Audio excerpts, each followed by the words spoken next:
A massive shout out to the Jonin tier member Mr. Leroy 1998 and Jenin tier Leah Rov. Your support means a lot. If you would like your name mentioned in every video, support the channel, as well as receive special perks and soon having early access to new series, consider becoming a member of this channel by hitting that join button. Hi guys, this is the next part of What If Natsu Was the Son of Acnologia. I hope you enjoy. Lizana leaned against the wall of her cell, staring at the ceiling dejectedly. She gave a fruitless thug at her restraints and huffed in anger. She was stuck here while who knows what happened to Elfman. The quiet of the cell block she was in suddenly shattered as she heard doors open. There was a shout from one of the guards, joined by two others that were down here, but just as suddenly as they started shouting, they fell silent. Something wet hit the floor and she suddenly became aware of the footsteps that echoed loudly in the sudden silence. Something was still dripping on the floor and she moved to look what was happening. Just as she pressed her hands against the bars, a severed head dropped in front of her and she gave a shrill scream, not even realizing the shadow that had carried the head. For God's sake, brat! Jackal yelled at her, what's up with you girls and screaming? You did just drop a head in front of her, Lily supplied dryly, and Lizana gaped at them, relieved at seeing the two like she never thought she would be. Jackal, Lily. Jackal smirked at her, breaking the lock on the doors of her cell easily. What are you doing here? Did they capture you as well?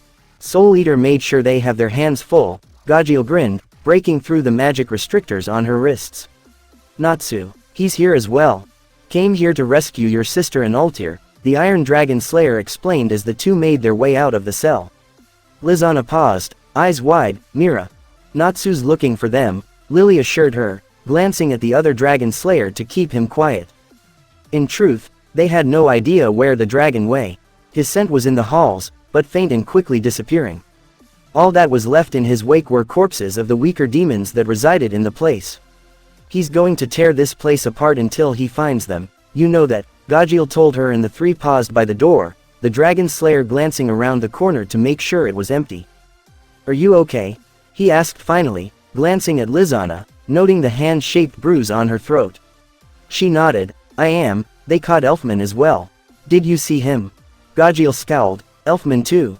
Fucking bastards. We haven't seen him, Lily said. You're the first we found. Come on. Jackal whispered as they rounded another corner, we have to keep moving. Natsu broke the neck of the last demon that guarded the doors. He slipped into the room before the demon even hit the floor. For how many guards there were, this better be something important. A wicked grin stretched his lips as he took in the empty room, and he knew immediately that he found the control room. It was about bloody time that he found something useful. Maybe the place even had a map or some sort of clue where they kept the wizards of his guild. His grin widened ever so slightly. Tartaros has no idea what they did. They attacked my family. I will show them why dragons are feared. He sniffed the room, making sure once again that it was empty as he slowly crept to the center of it into the glowing blue console. He had never learned much about technology, but he made it a point to know as much as he could about anything that could come up in a mission. The technology was a rather common sight, much to his chagrin. He worked through the files slowly, making sure that he didn't trip over any alarms someone might have put up. But there weren't any, he quickly realized. They must have thought it unnecessary. Who would be crazy enough to attack them, after all? He chuckled to himself, any trace of dry humor disappearing when he managed to find what must have been their goal. He was fairly certain. He paled, staring at the screen. Jalal was wrong. They were not after the face. Even though it was mentioned. They were after something called Blade of Anxarum. And anything with his name was bad news. It was something that would allow them to tear down the barrier between underworld and mortal world. The Magic Council had it sealed, in the same manner that they did the face, which was why it was mentioned.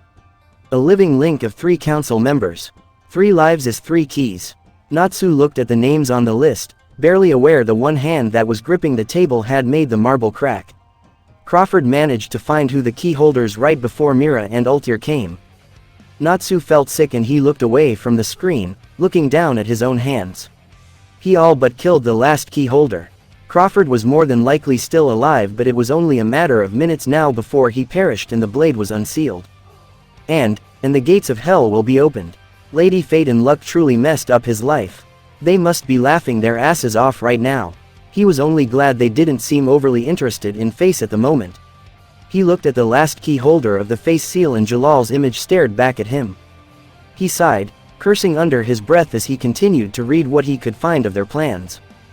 Which was when he realized that even they did not know what exactly were they dealing with. All that was written was, "The underworld king knows." Natsu stared at the words, wondering who it was referring to. Zeref, Anksaram. His fingers itched to find more but he had to hurry. There was no telling when he will be forced to either fight or leave this place, and the moment that happens, he will make sure this console is not usable anymore. He found the map of the place, even more glad about it after realizing the place was one big labyrinth. And then he realized the coordinates that had been changing since he reached the place. This had to be wrong. But it wasn't. He knew it wasn't because he opened the map when he saw them, staring at the map of Acnologia, and at the moving red dots he knew were fairy tale mages. He watched the screen, wide-eyed. How did they manage to mark every last one of them? Their magic signature, must be. And before his eyes, the red dots started disappearing from the map and he felt his heart skip a bit as the number kept getting smaller and smaller. He enlarged the building almost frantically, unable to believe that Tartaros could kill them all this quickly. The stone under his hand broke off as he breathed in when he realized the dots were so close to each other they looked like one in several places. And then the ground beneath his feet shook, the vibration of what must be an explosion rocking the cube just as it passed over the guild. He cursed his lack of hearing even as he tried to hear something. But the screen did not tell him what happened. All it did was show him as one red dot in the gardens of the guild flickered out of existence. His expression darkened dangerously, magic boiling under his skin, and he smashed his fists into the console before he jumped back from it and took a deep breath. Chaos Dragon's roar. By the time anyone entered the room, Natsu was long gone, leaving only smoking ruins and a hole in the wall through which the setting sun coated everything in a burning red. He knew where Mira and Altir were, and once he gets them back, he will turn this thing into nothing but dust and ashes. "Let go of me, Arthur, there's nothing you can do." Wendy spoke, tears trailing down her cheek as she held his hand. She's gone. Kana stayed silent, picking up the last of the cards that held the injured members inside. She looked up at the shadow above them, glaring at the source of all their misery. "How do you know? Maybe she's alive, maybe she's just trapped underneath the ruins." "Annie." Wendy bit her lower lip, looking at the ground. The teen tore out of her grip, running towards the ruins of the guild, stumbling on his way there as he choked on his own tears. Another sob left him as he collapsed in the entrance, and he tried to pull himself up only to double down and throw up, whether from grief or poison neither of the girls could say. "You should go up there," Happy told them in a small voice, sniffing back his own tears while he handled the cards he was holding to Carla. "Master and the others need help and Arthur's in no condition to fight. I'll stay with him and make sure he's okay."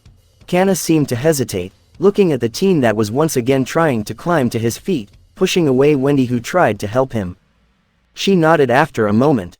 "You're right," Kana sighed heavily, her hand waving through the air, and Wendy gasped as she was summoned into the card. A moment later Kana did it to herself as well and Carla picked up their cards. "Be safe, Happy," Carla whispered to the blue feline, and Happy gave her a watery smile that did not quite reach his eyes. "You too, Carla." "Annie, can you hear me, Annie?" Carla bit her lower lip, taking off, and Happy moved to Arthur, catching the stumbling teen just as he slipped on the rubble. "We'll find her, Arthur," Happy promised. The blonde teen sat on the ruins, green eyes filled with tears as he looked at Happy and then at the sky. The cube above them made his expression turn murderous, and Happy couldn't help but stare at him. "Curse you, you fucking demons." Part of him wanted nothing more than to go up there. But the larger part wanted to see it, wanted to make sure that there really wasn't anything he could have done. He pulled at the debris, moving half of it with debris and half with magic. Happy helped, silently staying close to him and helping as much as he could. Arthur whipped his eyes with the back of his hand, trying to get the tears out of his eyes, but he gave up quickly at the futile job and continued to work, sobbing and half blind by his own tears. Keys looked at the ruined room with wide, black eyes. "He did this before anyone managed to get here. I opened the doors before the last piece of the ceiling fell down and he was gone already." Silver shrugged. "I'm telling you, the guy can teleport." "We underestimated him," Kyouka admitted bitterly, "but that doesn't mean that he will not die just as all the others will. Humans are weak." "Ah, but he isn't human, is he?" Silver noted, and Keys looked at him, eyebrow raised under the golden helmet. Kyouka turned to stare as well. How do you know that? I fought him longer than you did, Kyouka, Silver reminded her. He held his own against Franmoth and me and managed to kill Franmoth. Had you not arrived, I do not doubt I would have followed quickly. He is no human. That form he took was not takeover. I sensed traces of curse in it. Kyouka tensed, eyes widening under her own helmet. That's not right. That couldn't be right. And why not? Keys wondered, clutching his golden staff with both hands. Because he's a dragon, he can't be a demon as well. Silver gave an annoyed sigh as he stared at the two demons. How ignorant can you be? He ignored Kyouka's glare. Natsu Souleater, the strongest mage in Ishgar. Son of Acnologia. Kyouka and Keys stilled. What? I wasn't sure it was him. I half hoped I was wrong. But after our fight, after what you just said, Silver shook his head, I am certain that's him. I must say, Kyouka, Silver told the green-haired demoness as she clenched her fists by her side, you just might have angered the wrong guild. They are humans, Kyouka hissed, they are nothing but ants. An alarm blared before she could continue and she cursed, what now? A foot soldier presented the answer as he burst into the ruins of the room. Lady Kyouka, mages are attacking. Fairy Tail suddenly appeared on the bottom. Kyouka growled and turned to the two members of the nine. I will take this to the Lord. You two go and get rid of this infestation. Your target is Sela. It was almost too late to turn. Almost. A wicked grin spread over Altera's disfigured face as the spear in her hands crumbled to dust even as she continued her downward motion towards Mira. She landed on two hands, lifting herself above the white-haired witch and twisting in the air, the other pair of hands already reforming the golden orbs and twisting them towards Sela that stared in open shock. Ice Make. Rosenkrona. The sharp ice twirled towards Sela before the demon even managed to think properly and she was sent flying back, gashes covering her form as the icy thorns ripped her skin. You, Sela growled, eyes zooming in on Mira Jane who managed to pull herself to her feet, hand wrapped around her aching side. Mira gave her a cold smile, me. Sela sent another blast of energy at Mira Jane only for the white-haired girl to be carried to safety by the four-armed demoness. Sela was forced to move back as Altair advanced towards her, Oracle. Stop. My name is not Oracle. Altair hissed, her movements not even slowing down and Sela looked back at Mira wide-eyed. The mage was sitting against a tank, panting and obviously injured, one hand still clutching her side but even in her condition, she managed to overpower Sela's macro with her stolen one. Sela couldn't help but shiver as the feeling of dread suddenly started growing inside her. These humans. You will not win, humans, Sela warned them as she deflected one of Altair's fists and twisted into the other demon, burying her elbow into her while bringing her other hand up, palm facing Altair, and before the time wielder could respond a blast of energy sent her flying back. As long as we have Hell's Core. As long as we have our Lord, you will not win. Hell's Core, Mira Jane whispered, her eyes widening. This place, Sela revealed, gesturing to the lab around them, as long as we have Hell's Core we are immortal. I wouldn't share that with them until you're certain they will die, Sela. Mira jumped to her feet, turning to look at the tank she was leaning again. A one-eyed demon she had thought unconscious stared back at her, his eye curling in a smile. How much will that mistake cost? How much? Sela frowned, turning to look at Franmoth, they are no threat. She barely even finished saying that when Altair's heel buried into the side of her head, sending her flying through one of the tanks. She twisted her hands, not even landing yet, and pointed them at Sela, snarling, I'll show you who's not a threat. Arc of Time. Parallel Worlds. The two orbs hovered above Altair's palms a moment later, multiplying around Sela before they rushed forward, all in a span of a second. The purple-haired demon didn't have enough time to move completely, the orbs slamming into her and she was sent flying further back. Hell's Core is this room. Mira finally spoke, her expression darkening, and Franmoth gave a nervous laugh. These demon-controlled tanks. Sela was standing again, though it was obvious the demoness was struggling to do so. What are you? One by one the tanks started exploding, the blue-green liquid and glass flying everywhere. Sela screeched in response, rushing towards the other woman only to be intercepted by Altair. Get out of my way. You will pay for what you did to me, Altair hissed, ducking under Sela's hand and slamming her head into the demon's jaw. Before Altair could stand straight, a beam of purple energy shot above her head and Altair dropped further to the ground, rolling away. Satan Blast. Mira Jane finished, the last of the tanks and the last of her magic leaving her as she dropped to her knees. sealess smoking, headless corpse fell down with a heavy, dull thud. Mira, Altair yelled, rushing towards her, stumbling over her own feet in her haste. I'm fine, Mira told her with a small smile, just spent. Carla landed on the underside of the cube with a surprised yelp. She did not expect the gravity field. Nor did she expect the dozen sharp, pointy objects pointed at her head when she landed. But the Tartaros soldiers did not expect the sudden reappearance of fairy tale mages from the cards in the cat's hands. Sky dragons roar, Wendy yelled the moment she was out of the card, sending several of the soldiers flying in seconds. What the? Where did they all come from? Makarov flexed his fist, a thunderous expression on his face. What you did to my family is unforgivable. We are here for our friends, Urza told them, hand outstretched beside her as a sword appeared in her hand. And we are not going away until we have them and you are dust. Requip. Heaven's wheel armor. Fairy tale. She rose the sword into the air, attack.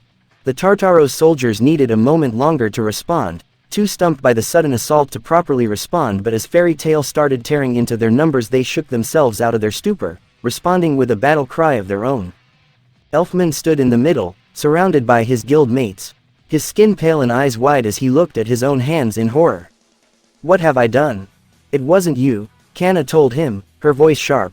It was my hands that did this, the man yelled back, tears gathering in his eyes. I could have killed someone, if it wasn't for you. He stopped, feeling ready to throw up at Kanna's face. Kanna, did I kill someone? The brown-haired mage didn't respond, looking away and focusing on Laxus and the Thunder Tribe. Kanna, who? Elfman begged for the answer desperately. We are not sure yet, Kanna tried to say, and Elfman took hold of her shoulders, shaking her. For God's sake, Kanna. Who? Annie wasn't in the guild, she was on the grounds and Arthur and Happy are looking for her. Elfman let go of the card mage as if burned, stumbling back before he sunk to his knees. No, what have I done?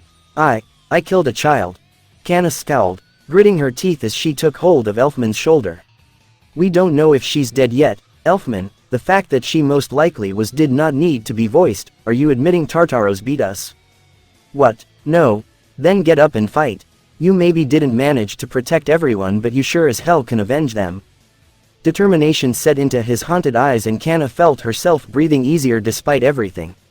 He gave a decisive nod to her and stood up, his body twisting into one of the beast souls before he rushed at the Tartaros members, tearing at them without hesitation, fury, and grief in his every movement.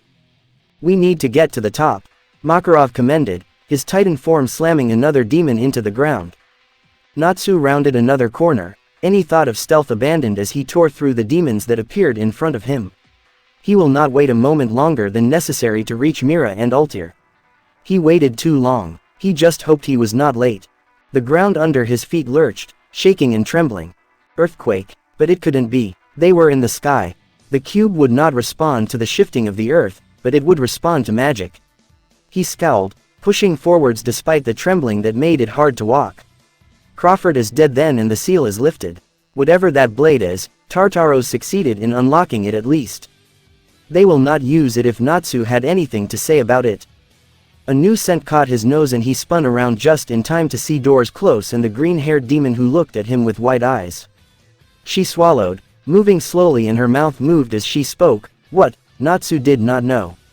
But he knew her scent. This was the demon that blinded and deafened him. And here I was worried I'll have to search for you myself, he told her, relishing the moment in which she realized he could see her.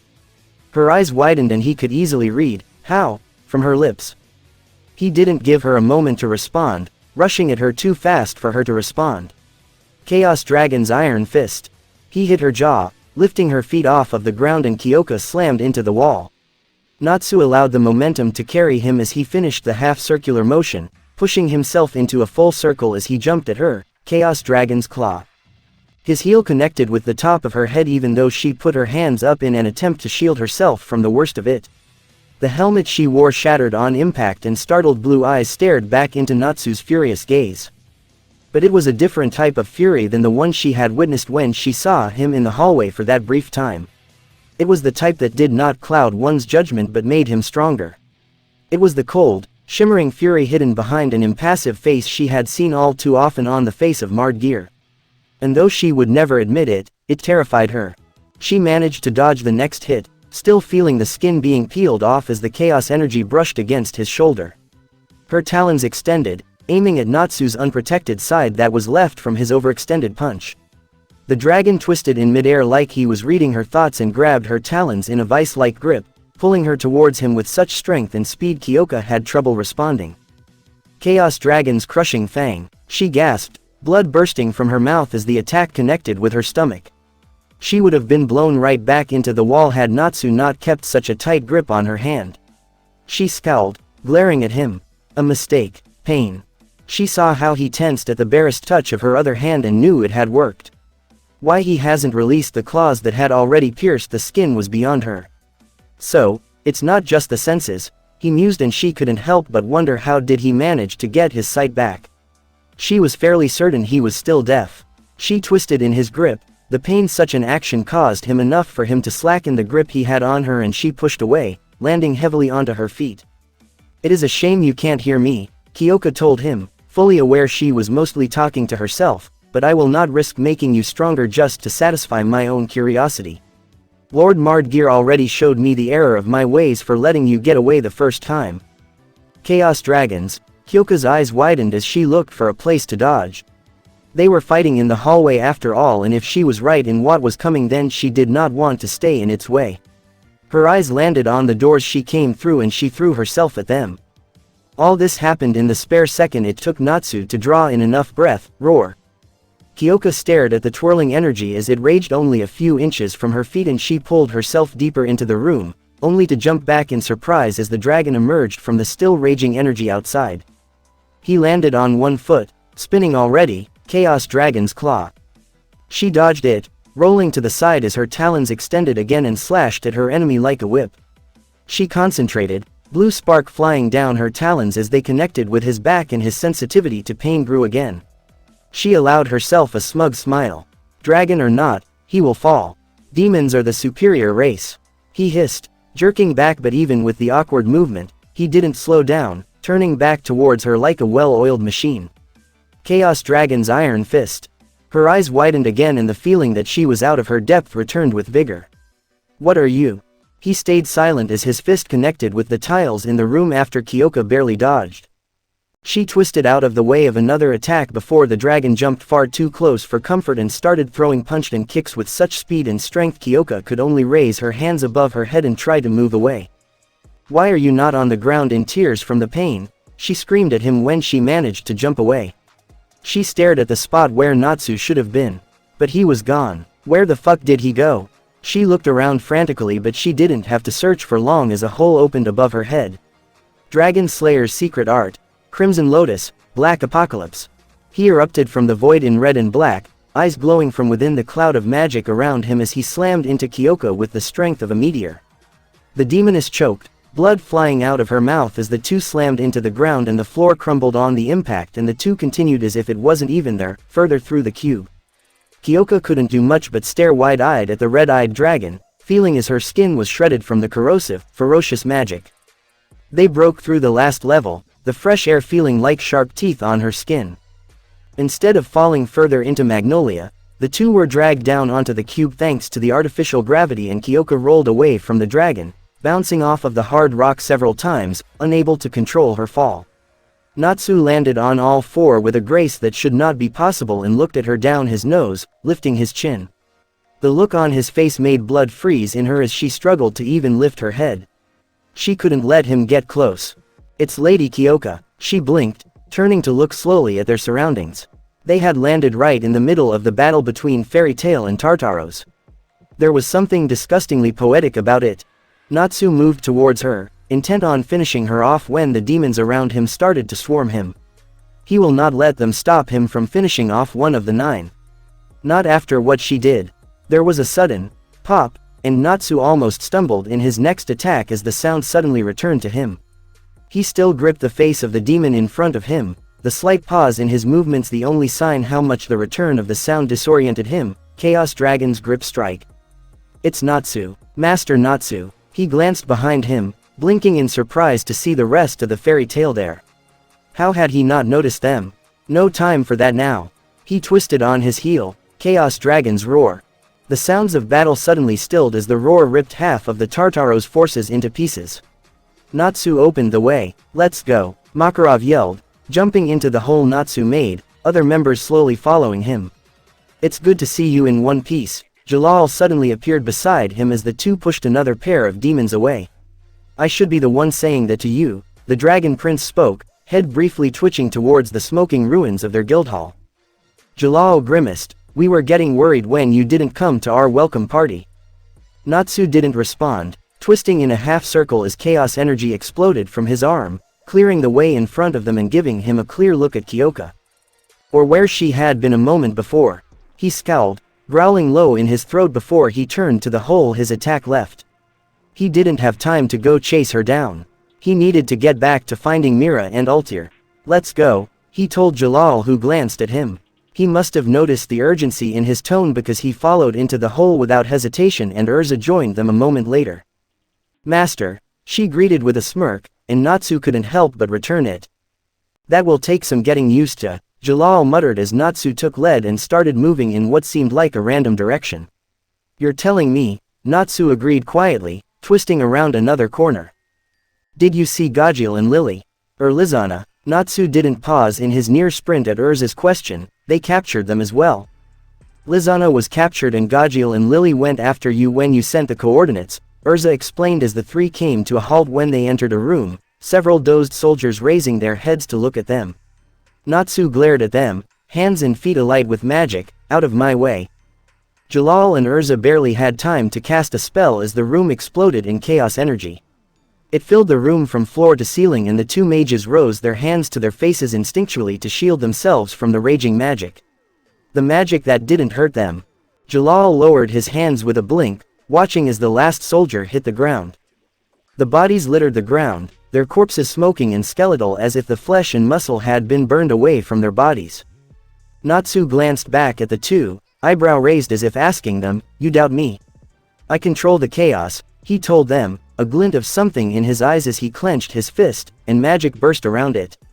"The last side effects of being dead for 5 months wore off," he continued, a sinister smile lifting his lips, "and Tartaros will taste the full extent of my powers as I turn every last one of them to dust." Jalal couldn't help the smile that stretched his lips either, and Urza followed soon afterward, cracking her knuckles. "We're right behind you, Master." Natsu's smile widened and Jalal would have sworn the temperature in the room spiked. The three continued their mad dash through the corridors, cutting down demons that got in their way while barely slowing down. "You know where Mira and Altair are, don't you?" Jalal asked and Natsu nodded. "I managed to find the map of the place. I didn't plan on getting there from the bottom but then I ran into Kyouka. Luckily I have a good memory."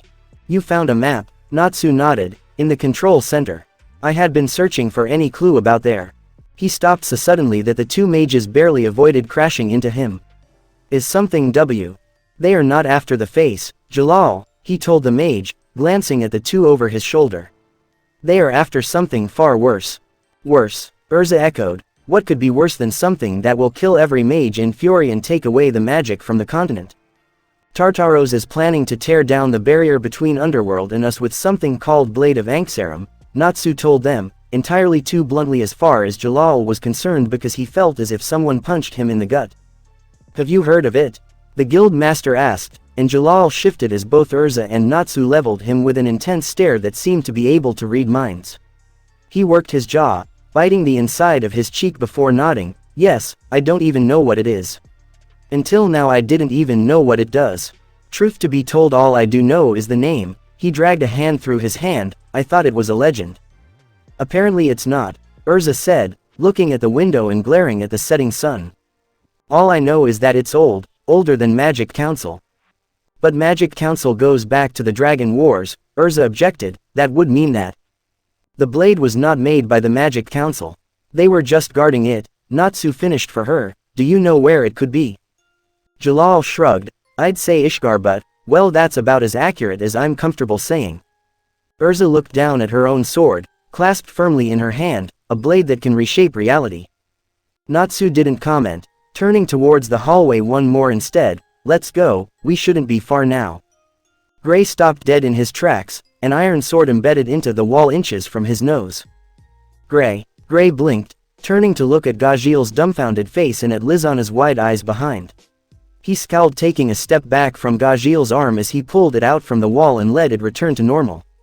"Watch where you point that thing. You could have cut off my head with that." Gajil shrugged, as if that wasn't what almost happened. "Well, I didn't."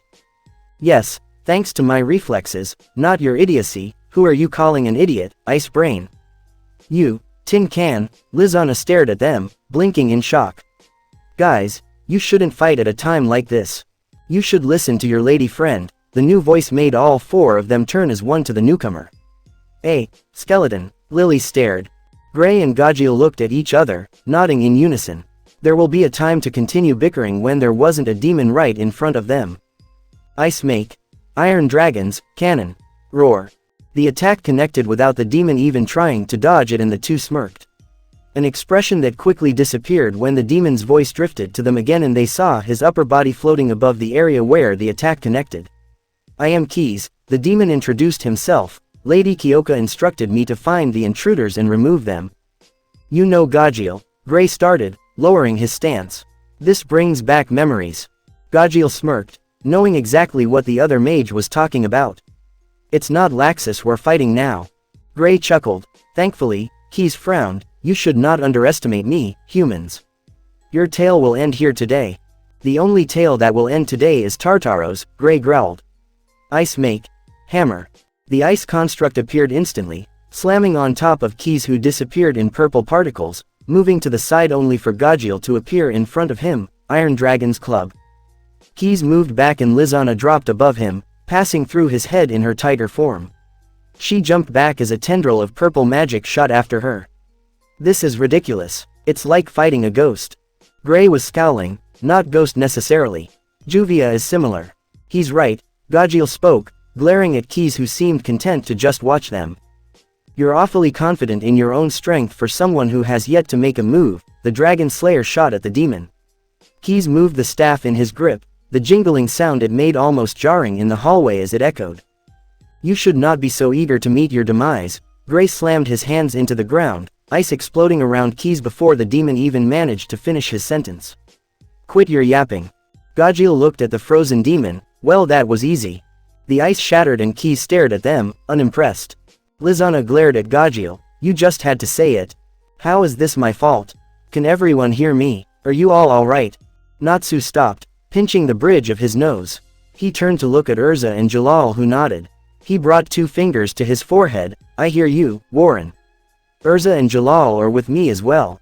He listened carefully as members quickly called in. "Gajil here. I'm with Lily, Gray, and Lizana. We're, having some issues. But it's all under control. Stay still, you bastard."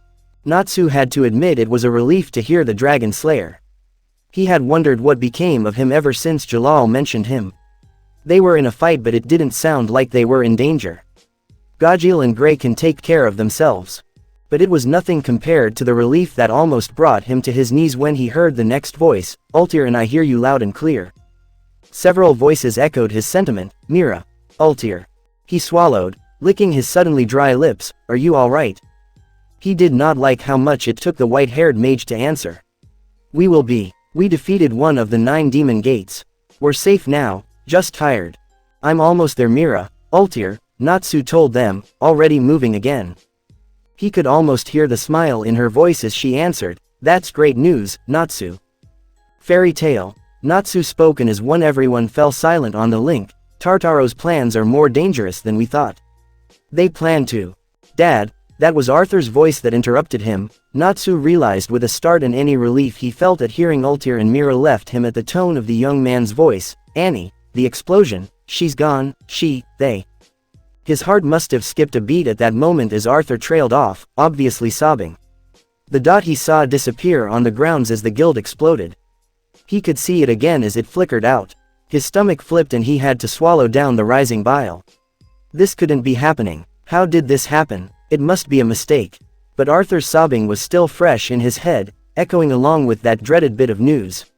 He swallowed again, his eyes stinging. He furiously rubbed them.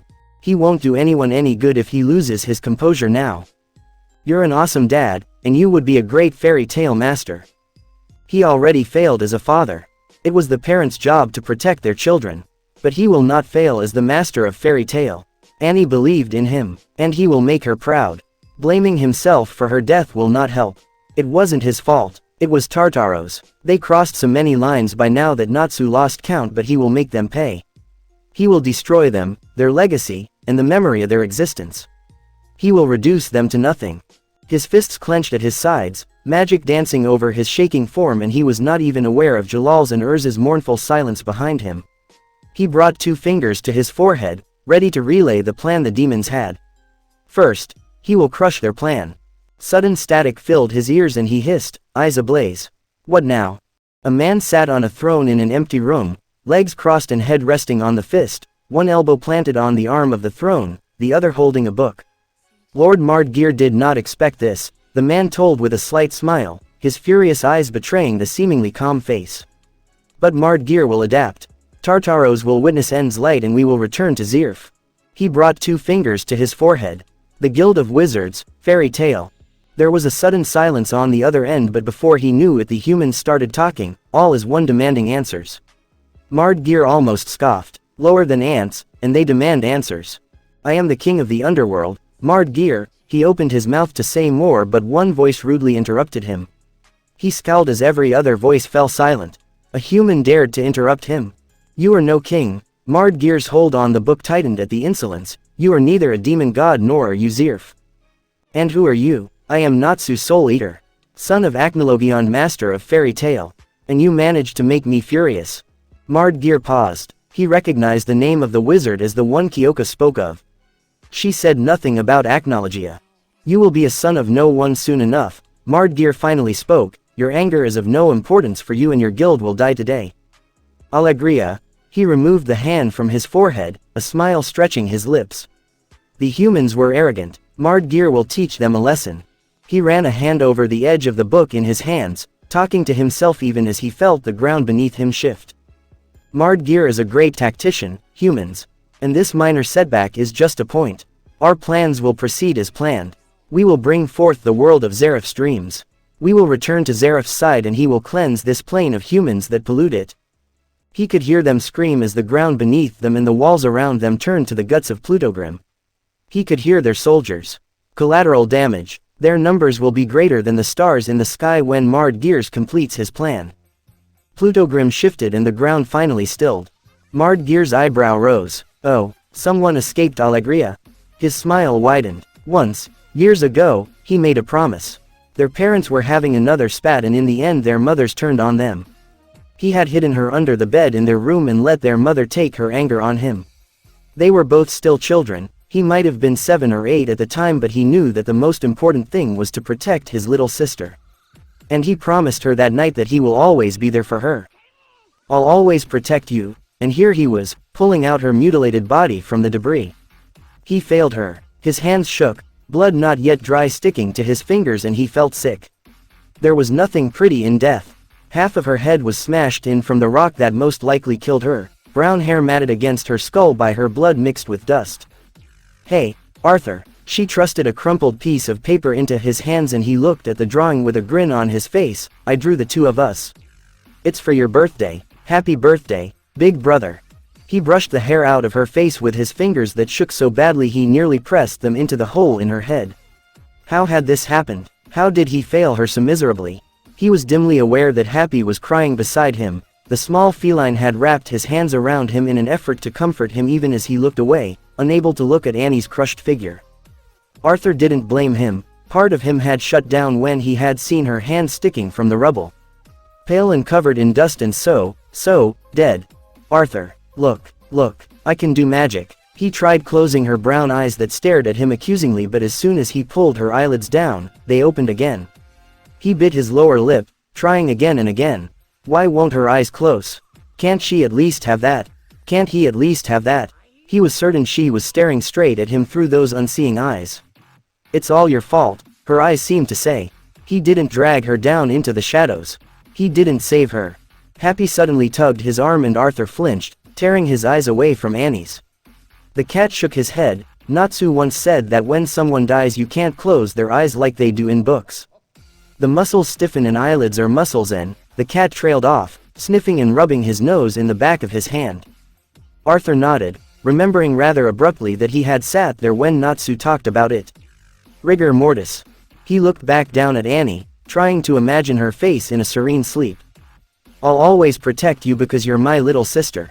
What kind of a big bro would I be if I didn't protect my little sister?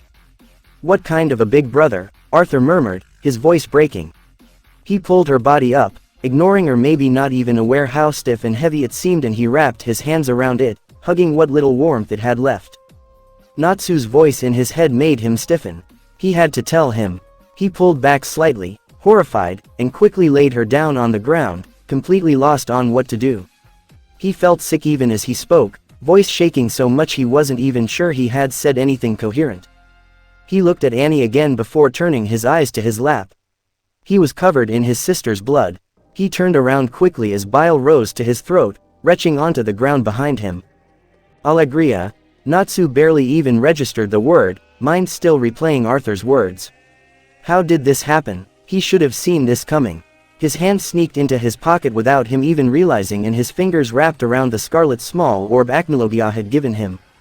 He truly felt like crushing it in that instant. To bring the rage of the dragon kind on Tartaros. To strike them from the face of the earth. But it was not yet time, and it took considerable conscious effort to pull his hand away. The ground beneath them was shaking. Natsu suddenly realized, and the hallway they were in twisted dangerously, suddenly pulling Jalal and Urza in one direction and Natsu in the other. He might not be able to bring the rage of the entire dragon island on the demons, but he will show them just how formidable even one dragon can be. He reached into himself, concentrating even as the walls around them turned to flesh. Jalal and Urza held onto the wall, fighting between the pull behind them and the increasing number of wine-red lines that latched onto them like leeches. The sound suddenly faded around him and his form shifted. He was surprised by the lack of pain, by the lack of sound of tearing skin and breaking bones. He shifted, the walls pressing into his sides, and he craned his neck, his head emerging from the cloud of magic around him inches from Urza and Jalal's wide-eyed forms. He slammed his tail into the side, tearing right through the flesh-covered walls around them, and a moment later he slammed his side into it, bursting through the outer wall with a growl. His jaw snapped at the two mages, who promptly screamed as a row of sharp teeth closed around them and pulled them along with a portion of the wine-red flesh off of the wall before the moving walls swallowed them whole. Natsu backed out of the hallway through the hole he made, spreading his wings and pushing himself back before he took flight. The cube looked decidedly more alive, he decided as he eyed the giant gaping mouth that suddenly opened, 3 rows of blunt teeth in a black hole large enough to swallow him whole. There was a disturbing lack of fighting his ears were picking up. Actually, it was eerily silent. He landed on the island just as something sharp stabbed him in the roof of his mouth, and he promptly spat Jalal and Urza out of his mouth. The two shrieked, wet from the wine-red flesh and his own saliva, as they made the 20-foot drop to the surface of the cubic demon. I saved you sorry asses and you stab me, he accused, glaring at the scarlet-haired mage who grimaced, managing to look apologetic as the red-tinged sword in her hands promptly disappeared. I was trying to cut off the red stuff, she reasoned, before she glanced away, muttering, and besides, I was not even sure if you actually planned on letting us out or swallowing us. Natsu raised an eyebrow. Why in Ozil would I eat you? Well, you do look different, Jalal pointed out, gesturing to the dragon prince, who blinked before craning his neck around, looking over his body and spreading his wings to their full length to get a better look at himself. When Annie saw his dragon form for the first time, the girl was stuck between terror and awestruck. A piece of him felt like it had withered and died at the thought of the girl. He pushed any thought of it brutally away. He had to focus on his surroundings. He did look different. It was still that eerily similar form to Acnologia, but the edges were far sharper, the snout less rounded, and his spine protruded in sharp spikes down the length of his back, ending at the tip of his tail that ended flat, the edges glinting like a blade. He looked almost like a walking, flying corpse, Urza summarized as if reading his thoughts, and Natsu snarled in response.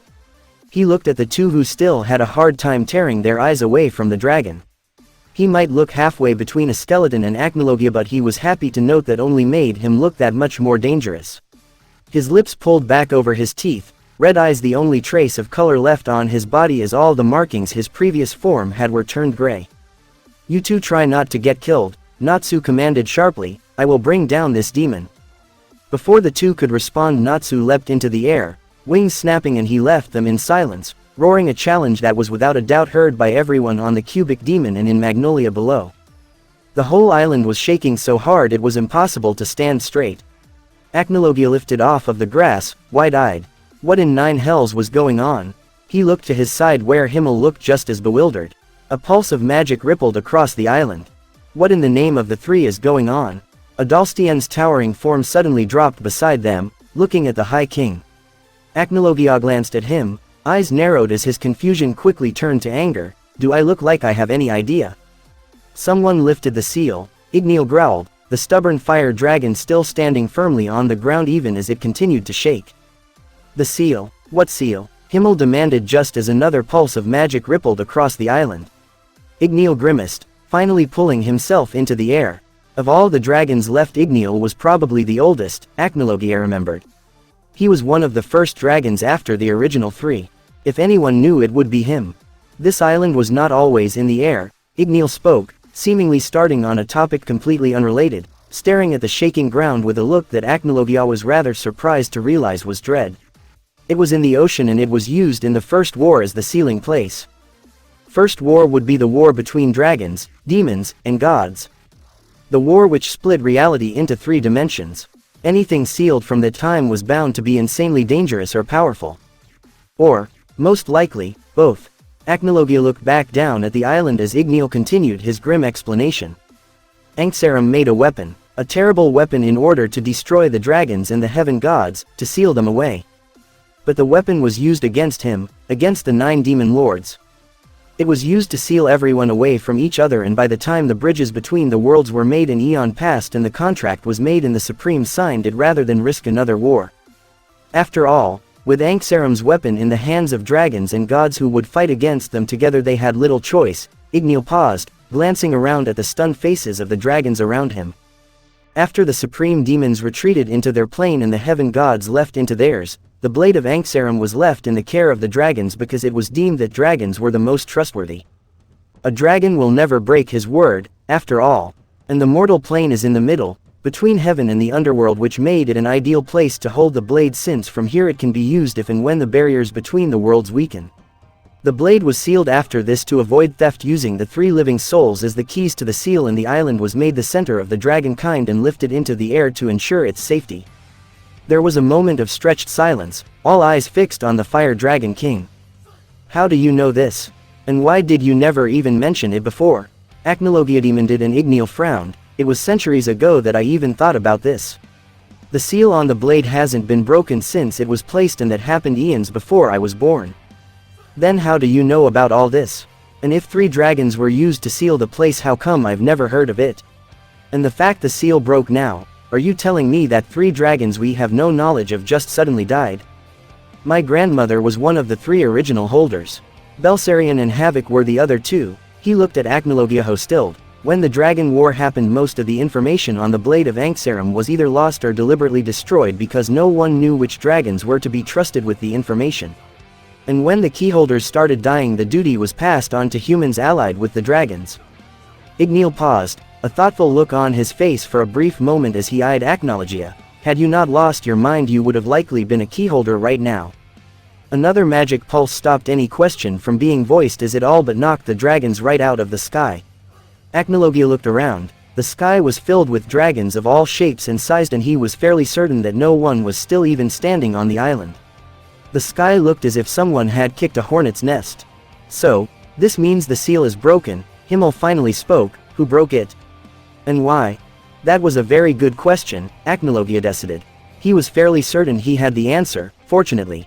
Or unfortunately, depending on how you look at it. Tartaros is likely behind this. And I think it is rather obvious why. A beam of light suddenly shot right through the tallest tower of the Palace of Dova, and the next magical pulse originated from the top, destroying the tower in the process. The dragons watched in silence as the beam disappeared, the light trickling away, and a golden orb floated in the middle of it, glowing like a second sun as it floated above the remains of the tower. If its presence wasn't so sinister, it would have been quite beautiful.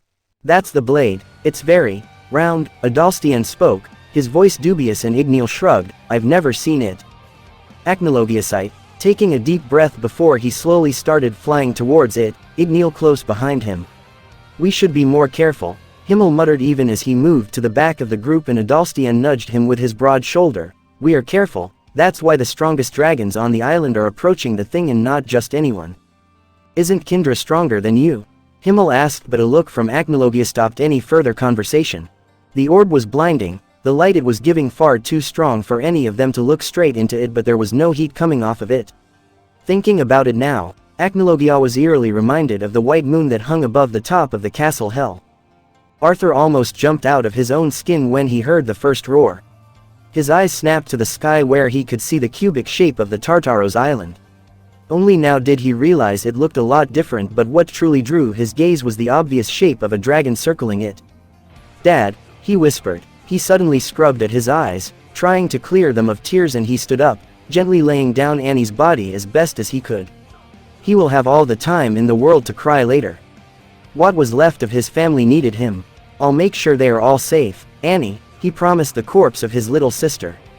He swallowed around the lump in his throat. I might not be as strong as our parents, but I will do all I can to help. Dear Lord, they never even said goodbye. The last time he heard her he was the one dying.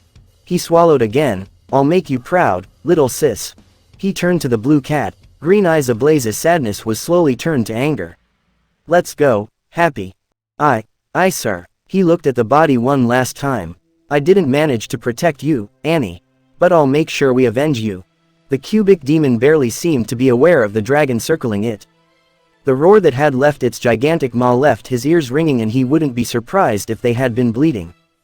But he didn't care. He molded his magic carefully, trying to pinpoint the faint magical signatures he could feel and find the best place to pierce to Demon Island.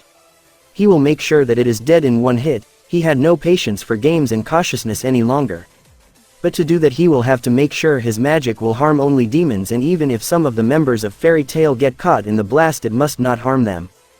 They suffered enough, and if he had any say in the matter, he will bring down Tartaros on his own. He swallowed, Annie's bright smile flashing in his mind's eye so clearly, he almost fell out of the sky. First, they took Mira and Altir. Then they killed Annie. He was only glad that Arthur had stayed on the guild grounds, for that at least seemed like a safe enough location. He opened his jaws as wide as he could, blood-red glow lighting up the back of his throat. How he loathed this guild. He truly couldn't think of anyone he hated more. And he was in hell for a good 5 months. Gathering this much magic inside of oneself was generally considered dangerous. Had he been a regular mage it would have killed him. A dragon slayer wouldn't dare to do it either. But a dragon. Dragons were made for this.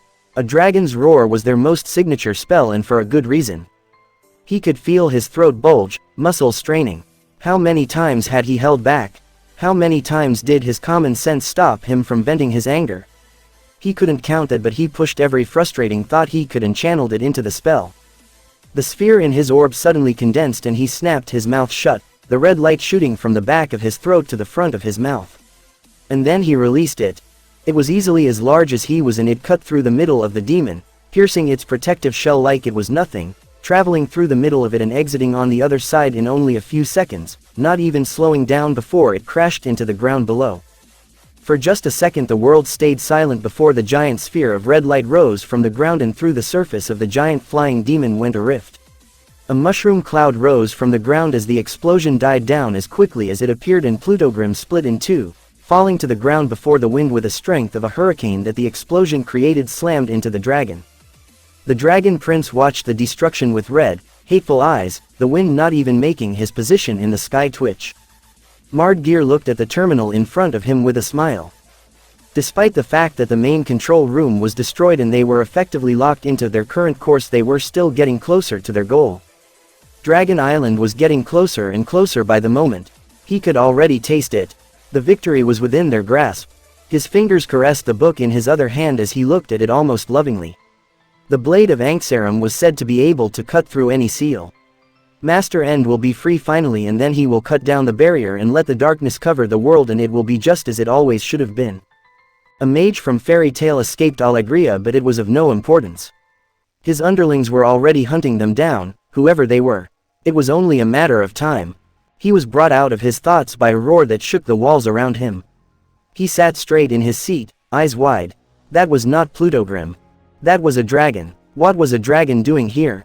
They were nowhere near close enough to the floating island for there to be dragons just flying about. What are the chances that they just stumbled on a dragon? Kyouka's words suddenly echoed in his head and he scowled. Of all the mages to escape Acnologia, it had to be him. But then again, it perfectly explained how he escaped. The ground shook around him with another roar and Mardgeir smiled grimly. Plutogrim responded to the dragon's call. But he was not confident that even Plutogrim could stand against the might of the son of Acnologia. If the dragon truly was the son of that beast. Mardgeir quickly left his room, moving to the top of Plutogrim swiftly. He will take care of this dragon before he becomes a problem. He brought 2 fingers to his head, not even slowing down his stride. The one who escaped the Acnologia is none other than Natsu Souleater. A name I am certain all of you recognize by now. He is outside of Plutogrim and I want everyone up there. We will show this beast who Tartaros is. We will return to Zeref's side. The remaining members of the 9 gates responded in kind, calling out to Zeref as they rushed to the top. He will cut off the head of this Natsu Souleater and mount it above the gates of his castle. Even dragons should know to fear demons. He wasn't even outside of the first hallway when Plutogrim gave a terrible shudder, strong enough to knock him off of his feet, and the cubic demon gave a wail of a dying beast that echoed through the hallways. Mardgeir sat on the ground, entirely stupefied for a whole second before he felt the ground beneath him disappear and Plutogrim plummeted to the ground, the great demon dead. Urza and Jalal were quite certain they would die. Has he gone completely crazy? Urza screamed, holding onto the blue-haired mage as she tried to keep them both in the air using her black wing armor. There are guild members on that thing. Jalal stayed silent, entirely too shocked to respond. He shielded his eyes against the wind and the dust with his arms, feeling completely useless in their current situation. Part of him wondered if staying inside the dragon's mouth had been safer, all things considered. They slowly made their way down as the wind grew weaker. Natsu knows what he's doing, he heard himself say, not even quite sure if he himself believed that anymore. A thought struck him and he looked up at Urza. When he filled that room with his magic, it didn't hurt us. You remember what he said? I control the chows. Surely even if some of the guild members were in the middle of that blast, they are unharmed. Urza seemed to consider, silent while Jalal's feet touched to the ground. She looked at him dubiously a moment later. While that might be the case, this thing still crash-landed. That was a fair point. They looked around, trying to spot Natsu's flying form above the few remaining walls that stuck around them. The dragon was some distance off, almost on the whole other side of the dead island. What he was doing there, neither of the two had any idea. For all they knew, that might have been where Mira and Altir were, but with everything that happened, neither Jalal nor Urza had any idea where their initial location had been. We should try to find Warren, Urza decided. That would be the best way to make sure everyone is okay. They didn't manage to take 2 steps before a shadow appeared behind them. Finally, Urza and Jalal whirled on their feet, turning to face the source of the voice. Minerva, looking decidedly different, stood on one of the protruding pillars, looking like a child that had spotted the last candy in the house. A deranged, psychotic child. Minerva, Urza was having trouble believing her eyes. There got to be some limit to how many things can happen in one day to one person, certainly. I am Neo Minerva, she crowned, spreading her hands to show her new form. I will finally bring you down, Titania. And then I will kill that little boy for what he did in the Sun Village. Little boy, Jalal muttered before the realization came to him. You mean Arthur? Urza scowled. You will not touch a single hair on his head. To prove her point, she moved towards Minerva, her blade moving down in an arc, only to stop in an inch from Jalal's startled face. The blue-haired mage didn't wait, bouncing away using meteor, and both fairy tale mages turned to look at Minerva's grinning form, standing perfectly at ease where Jalal had been moments earlier. Territory magic, Urza, or have you forgotten? Minerva spoke, and not a second later her hand sprang up.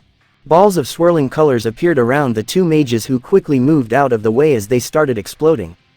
I haven't forgotten anything, Minerva, Urza spat back, Heaven's wheel armor flashing into existence around her body.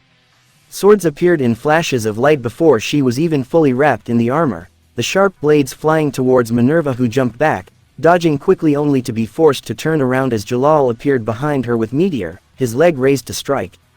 She jerked back, her form replaced by Urza's. Minerva regained her lost balance quickly, expecting Jalal's kick to connect with Urza only to see both of them almost upon her in the second it took for her to regain her balance. You truly are arrogant if you thought you could defeat either of us, let alone both of us at once, Jalal informed her as his fist connected before she could deflect it and Minerva cursed, flying back. Urza moved closer, dressed in the red pants and bandages wrapped around her chest as she rose her leg. Minerva leaned to the side the second she regained her footing, Urza's bare feet missing her head by barely an inch and she thrusted her hand forward with a snarl. Territory explosion. The scarlet-haired mage hissed as the explosion caught her side before she could move away and Minerva gave a nasty grin. I have been reborn stronger than either of you. Not even Souleater can stand up to me. Jalal appeared behind her as soon as she had said that, his knee connecting with her spin and she arched forward with a gasp. She twisted in her spot, hands glowing, territory nihility. Jalal deflected the first fist, ducking under the second before he feinted to the side and ducked only to sprang to his feet inside her guard and driving his elbow into her stomach. Minerva growled, holding her injured side just as Urza moved to drive a sword through her.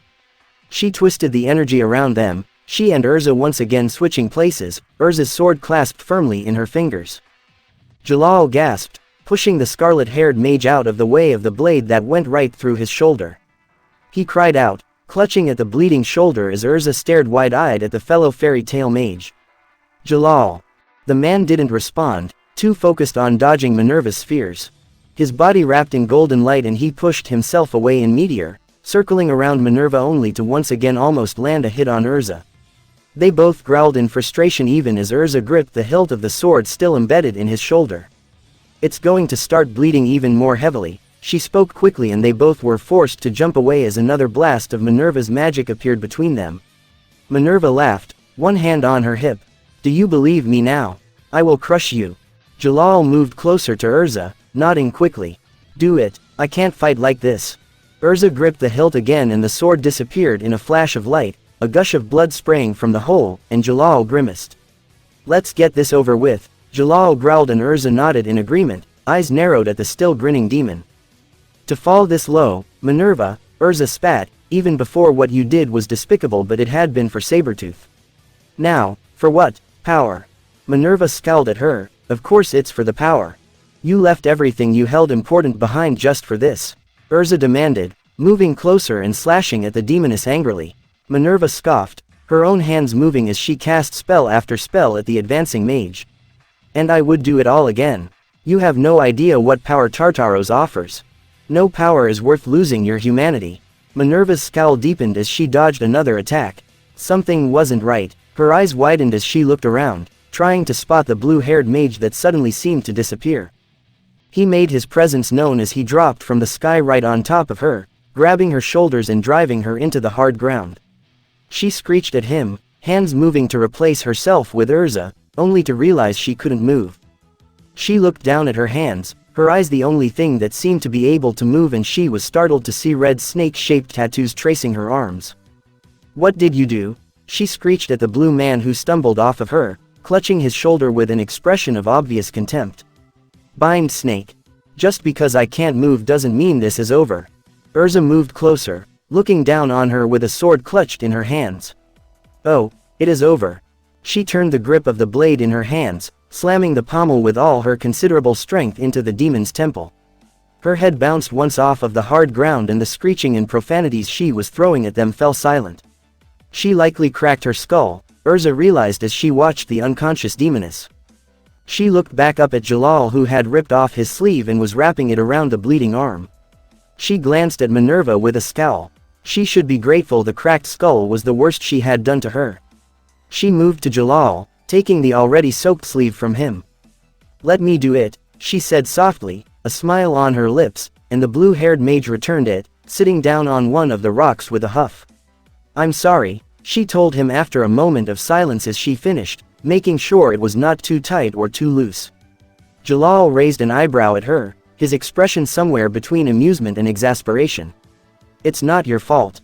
I know, Urza said with a huff, but still, it was my sword. Jalal shrugged and then winced as the movement aggravated his shoulder. It wasn't your arm. Let's go, we still need to find the others.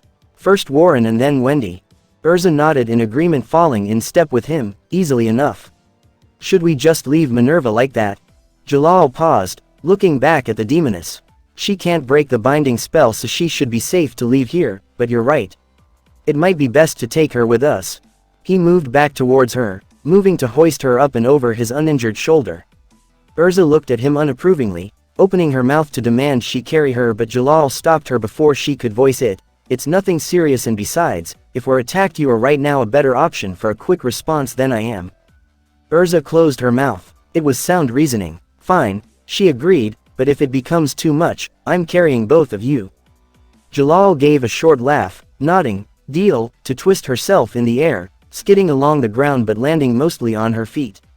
I'm fine, the Sky Dragon Slayer said weakly, doing an entirely unsatisfying job of assuring the cat. What's this? The demon was already there, small eyes wide with sadistic glee. An appetizer. Wendy's eyes widened in horror. He planned on eating them. He moved to grab the cat only to be pushed back as Wendy threw herself at him with a cry. Sky Dragon's crushing fang. She managed to score a hit and the demon's head snapped back, but he didn't so much as stumble and he recovered far too quickly for Wendy's liking. Fucking human brat, the demon hissed at her, grabbing her hand out of the air as she tried to move away, and he swung her away, throwing her into another wall that promptly crumbled on top of her, and he moved towards her, laughing uproariously. Get away from her, Carla screeched, moving towards the demon quickly, latching onto his head and clawing as much as she could manage, trying to gauge his eyes out. The demon promptly snatched her tail out of the air with one hand, grabbing her neck with the other. Wendy had already pulled herself out of the rubble, eyes widening as she watched Carla struggle in the grip of the monster. Carla, Wendy cried desperately, hands snapping towards the demon. Sky Dragon's wave wind. The demon didn't let go of the cat, but he did take her away from his mouth as he was forced to jump away in order to avoid the sharp blade of the wind that rushed at him. Completely forgotten that Arthur could make animals. The demon was properly distracted by the giant cat, and Arthur once again advanced towards him, speeding through the shadows before reappearing out of it, two shadowy blades already in his hands as he slashed at the demon with vengeance. He ducked under the wild swing and jumped over a tentacle, half melting into the shadows to dodge an attack with such speed Wendy had trouble keeping up. But it gave Wendy the perfect opening, even as Easel spat furiously at the shadowy mage who moved too fast for his fists to connect. Enchantment. Eel Vernier, Eel Arms, Eel Armor. Arthur grinned devilishly as both he and Wendy suddenly found themselves in a magic circle, and he twisted his hand again, slashing into Easel's side with the speed the demon could not match thanks to the enchantment. Thanks, Wendy, Arthur muttered, dropping into the shadow again and reappearing behind Easel, driving the blade in his grip into his biceps. Easel howled, still struggling to keep the tiger at bay while dodging Arthur's insistent stabs, and he grabbed the tiger by the neck, slamming them both into the ground with enough force that the tiger disappeared with a howl. Wendy moved quickly. Dragon Slayer's secret art. Shattering Light, Sky Drill. The spell struck the occupied demon, sending him flying through several rows of the crumbled walls. Wendy panted, feeling her reserve slowly but surely emptying, and the enchantments on her and Arthur disappeared. The said teen appeared beside her again, both staring at the hole where Easel had disappeared through. Is it over? Happy wondered, the blue cat, standing some distance off behind the two mages, doing his best to protect Carla, who was sitting on the ground. Fucking puny human, what do we need to do to keep that guy down? Arthur cursed. You've done it now, Easel growled, emerging from the hole in the wall, his body glowing. What now? Arthur muttered, harshly, and Wendy glanced at him worriedly as he stumbled in the spot. He was in no state to fight. It was a wonder how much he had done already. Grief is a powerful motivator. She briefly closed her eyes, looking away as tears sprang to the corner of her eyes. The wind suddenly picked up around them, and she whipped her head around to look as Easel's form once again became visible, but now looking vastly different. He flexed his arms, now turned to black swords, before he glared at them through a black helmet that now adorned his head. If that even was a helmet. My ethereal form, he informed them before once again crossing his blade arms, /attack mode. Wendy swallowed. She might not be sure what exactly did this mean, but it was without a doubt bad news for them. Shit. Shit, shit, shit, can you still fight? She glanced at Arthur, who looked down at her, sweat dripping down his brow, but he gave her a nod. Wendy bit the inside of her cheek, and with that, they both advanced at the demon. He was even faster than before, Wendy quickly realized as she barely avoided being impaled on one of the sharp appendages. The demon didn't waste any time, turning around even before Wendy landed from her dodge and moving at the shadow mage who had been in the process of stabbing him in the back again. Arthur quickly moved back, shadow make, shield. A black dome-like shape rose from the ground in a swirl of shadows that turned as solid as steel. Only for Easel to break right through it with one pair of arms, the other slashing at the remaining Smith sibling. Wendy's eyes widened as she moved towards them, already gathering magic for the spell, but all she could do was watch as Arthur moved to the side, quick enough to avoid being cut in half but not quick enough to avoid the swords completely. The black blade slashed into his arm, cutting it clean off just above the elbow, and Arthur screeched, moving further back desperately, but by now Wendy had moved enough to cast her own spell. Sky Dragon's Roar. The attack hit the demon, but he only had to pause in his movement, crunching down as he waited out the attack as if it was nothing more than a strong wind. Arthur appeared out of the shadows behind her, gasping for breath and looking horribly pale as he sunk to his knees, clutching at the bleeding stump. Shit. Fuck.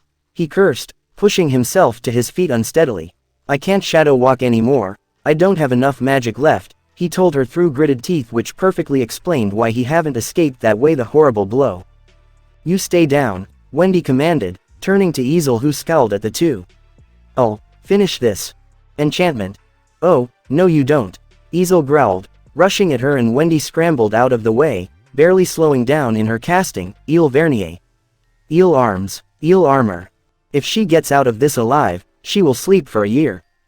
She dodged another attack, barely moving out of the way in time. Deus Corona. She felt her defense rise again. She only hoped that by the end of this all she will have enough magic to actually use the mode that needed all this preparation. She trained for months to be able to cast even a single spell using it. She sure as hell hoped that she won't hit the bottom of her reserves before she strengthened her body enough to withstand the pressure. Deus Equi. She felt her hope surge as she realized she had enough magic left. Barely, but enough. She better make this count. Easel was already upon her again, and she was forced to cast a spell.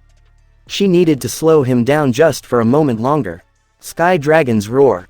Easel growled at her. Mikazuki. He slashed his hands about and her eyes widened at the destruction his attack wrought. The world around her exploded in slashes and cuts, and she moved away, barely avoiding sharing Arthur's fate and losing a limb, or worse, losing her head. She looked around frantically as the attack died down, relief flooding her as she saw Carla and Happy, who was carrying a barely conscious Arthur above them. This was as good a time as any, she decided, focusing all her remaining magic into the next move. Chaos Sky Dragon Mode. The magic around her exploded in a swirling white wind and tendrils of black chaos magic. Even Easel paused at the sudden spike in her magic power, and Wendy used his momentary stupefaction to its fullest. Chaos Sky Dragon's Roar. The demon didn't have time to dodge the attack that was as large as he was, and the roar tore into him furiously, sending him flying back with a cry. He slammed into the wall, several dozen feet away from Wendy, who released the hold on the mode, collapsing to her knees. She gasped for breath, forcing her swaying vision to focus on the Aetherius. The Aetherius, who was still moving. She felt like crying. Easel rose to his feet shakily, bleeding and obviously quite injured. But he could move. Wendy couldn't boast even that much.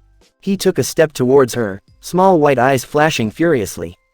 "Hey, runt, like you, to almost defeat me." He moved slowly, dragging half of his body behind him.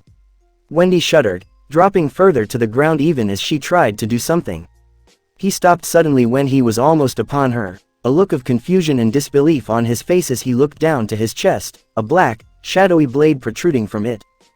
Black blood welled in his mouth and he coughed, spraying the blood onto Wendy's shocked face, and a moment later blood squirted through the hole in his chest as the blade was twisted sharply and the demon collapsed, his head inches away from Wendy's knees.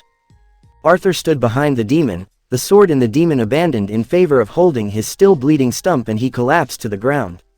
His knees hit the ground with enough strength that his teeth slammed uncomfortably hard together. He glanced at Wendy, pain muddling his bright eyes, and Wendy realized he was once again crying. She felt like crying as well. From relief. From sorrow. But Easel was dead, there was at least that.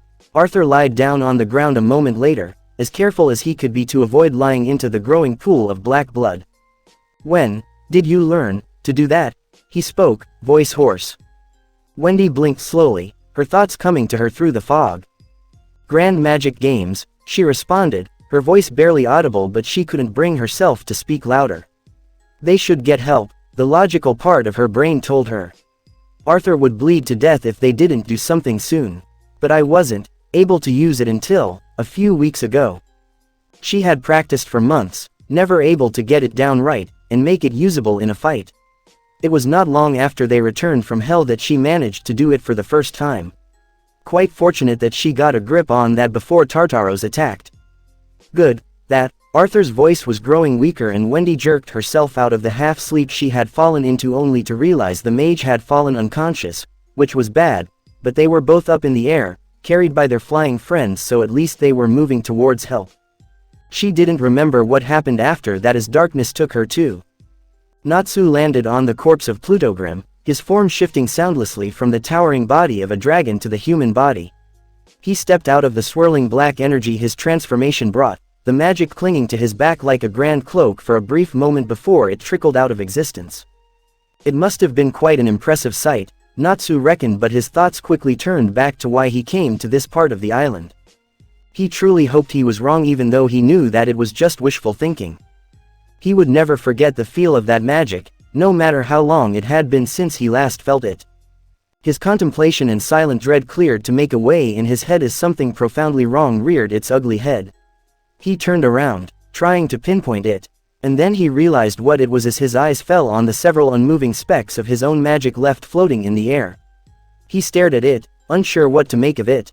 The magic should have dissipated by now, and most surely it shouldn't just stand in the air like that. Almost like the time had frozen. He tensed even further, teeth grinding together as he turned around again only for a voice to sound behind him. It's been quite a while, Natsu, wishful thinking, indeed. It truly had been quite a while, though. When he later thought back on this moment, he would wonder how he could with such clarity recall the sound of the man's voice. The dragon prince stood still for a moment, taking a deep breath. The scent of dead trees and grass mixed with blood, the scent of old, and over it all that distinctive sulfuric smell of a demon. It's been almost 8 years. Zeref, Natsu said, part of him marveling how he managed to sound so calm despite the fact that he always took pride in his near unshakable stoicism. The black-haired mage gave him a small smile that looked far too genuine and warm, and it immediately made Natsu tense even further, to the point he knew was not good if it came to a fight. How are you? Natsu blinked, the question throwing him completely off balance. The type of question one would ask over a cup of coffee in that tone of voice, not in the middle of whatever this whole mess was. Is that a serious question? Natsu managed to speak over the disbelief, showing no trace of it in his voice and only the barest hints of it in his raised eyebrow. Zeref shrugged. I am curious, he admitted, but I didn't expect an answer. I imagine you are not overly happy with the situation. He wasn't happy about it just as much as Acnologia was a lizard. Understatement of a century. Natsu felt the urge to snort. He didn't. Instead, he leveled the black wizard with the coldest, most hateful glare he could muster. And he could muster an impressive glare. Zeref apparently shared his brother's, and it made Natsu almost flinch just by thinking about that stoicism. The mage didn't so much as blink. What do you want? Natsu asked after a moment of undisturbed silence. Part of him wanted to jump at the mage and pull his heart out through his mouth, and wasn't a satisfying image. But once again he didn't. Because the other mage didn't do anything to attack yet. Because he wanted to know what Zeref could possibly hope to accomplish with this conversation. Because he wanted answers. What I want? Zeref asked, voice quiet as if he was marveling at the concept that someone asked him this. What I want is for you to kill me, he stated quite bluntly, and it made Natsu's thoughts come, once again, to a grinding halt. What I want more than anything, however, is for Anksaram to pay for everything he did. If that brings about my demise, then all the more reason to do it. Considering that Zeref and Anksaram shared history and emotional baggage of some 400 years, Natsu was comfortable assuming there are quite a few things the demon god could have done to anger the black-haired terror. You have his mark, Natsu said after a moment. He cursed you, but he couldn't have done that had you not asked for something in return. You brought your immortality on yourself, and whatever else that you hate him for. Zeref's eyes were cold as well now, a red glint in them that spoke of 400 years of carefully nurtured rage. Natsu stayed carefully still, reminded that for all his appearances, Zeref was quite possibly stronger than Acnologia. To overreact than to react too late. Yes, Zeref's appearance changed everything. But is it really the time? The dragon in him refused to admit that they needed help. They didn't need it. They could deal with Tartaros on their own. He was even confident enough to say that he could deal with Tartaros on his own. Sometimes, the line between pride and reality got blurred, but even he knew they could not deal with the whole army of demons. He released frustrated sound as he looked around. He might have memorized the map of the place fairly well, but that was before he turned the hallways into rubble. How he was to find Mira and Altair in this he had no idea. He was almost frustrated enough to just start blasting holes into what was left of the walls and hope for the best. He sighed, reining in his frustration and anger and pushing it into the dark corner of his mind that was starting to get crowded with how much he was showing into it today. He gave another involuntary shudder before he could stop it. He paused abruptly as he realized that the air did turn frigid, his breath coming out in white puffs. He pocketed the scarlet orb hesitantly, still not sure if he should have just crushed the damn thing. To the devil with the consequences, and that was exactly where they all would end up if he didn't react quickly enough. Stop hiding, Natsu suddenly called out, quite sick of the whole day and wishing nothing more than to wake up in his bed and realize it was all another nightmare. Silver stepped out from behind the wall that he was leaning against, apparently not at all surprised that the dragon had realized he was there, not that he had been particularly subtle. He was, however, surprised when the dragon only growled in response, "All of you." Silver blinked, staring in wonder as Tempester, Keys, and Torafuzar showed themselves.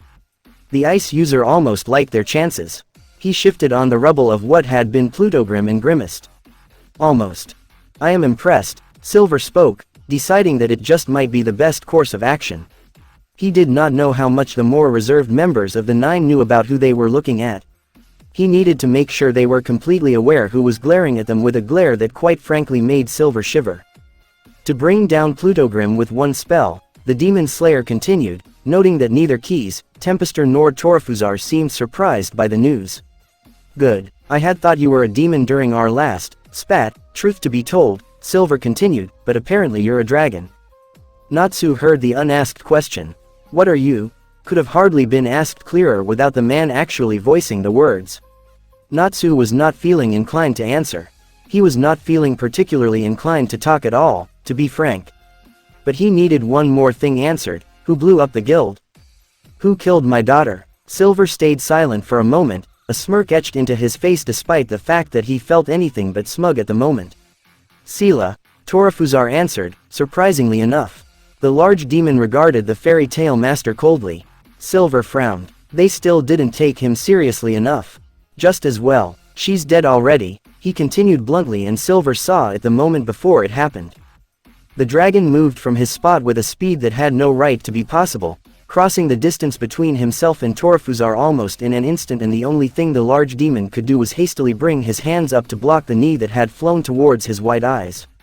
Natsu didn't so much as pause, pushing himself off and towards the ground right in front of the demon, turning on the balls of his feet and slamming his elbow into the demon's stomach.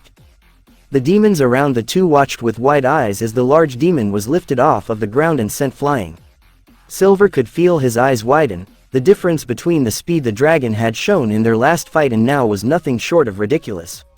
He glanced at the gathered demons, all of who stood frozen in shock for a moment. Natsu didn't waste the precious few seconds it took them to respond, jumping towards the still airborne demon before he touched the ground and slamming his clasped fists into his stomach. Torafuzar slammed into the ground with a force that cracked the concrete, black blood flying out of his mouth and his eyes bulging. Silver swallowed as Natsu's fist suddenly wrapped in a swirling black and red, and he realized the Dragon Prince had managed to bring down Torafuzar without any magic. But at the sight of Natsu's magic, the demons seemed to snap out of it, and as one they rushed at the Dragon Prince just before he managed to finish off the poisonous demon. Natsu didn't disappoint, twisting in spot and lashing out with one hand as Keys drew closer, scattering the demon into black particles as a sizable blast of chaos energy arched from his hand. He ducked under Tempester's wind-coated fist, springing to his feet not even a second later and driving a closed fist into the blonde demon's jaw with such force the considerable momentum the demon had was lost in an instant, and Tempester was sent flying towards Silver's attack, blocking its path to Natsu in the process. Keys moved towards him again, scowling. You might be strong, young dragon, the skeleton spoke, but you are no match for the three Aetherius.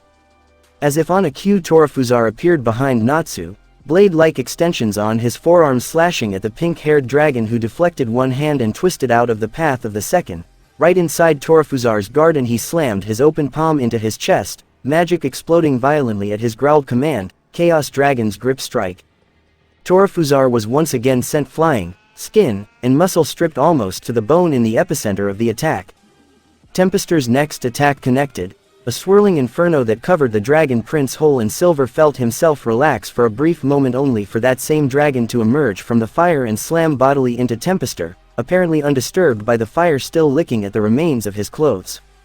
The dragon prince flattened on the ground to get out of the way of Silver's attack and rolled on it to avoid keys, effectively extinguishing any fire left before he sprang to his feet and forced the skeleton back and into the path of Tempester's next attack. The four were not used to working together. They never had to. Silver cursed under his breath, bewildered still that the dragon prince was single-handedly battling four of them and winning. Lily and Lizana had left in search of the girl's sister not long after they woke up from whatever happened, and the Iron Dragon Slayer couldn't help but envy the two just a tiny bit as he and Grey all but ran straight into a room choke full of Aetherius. That was until they saw Natsu, and both visibly relaxed, watching in an odd shock as the dragon prince moved with grace and speed that should be illegal, fighting off four of the 9 gates single-handedly.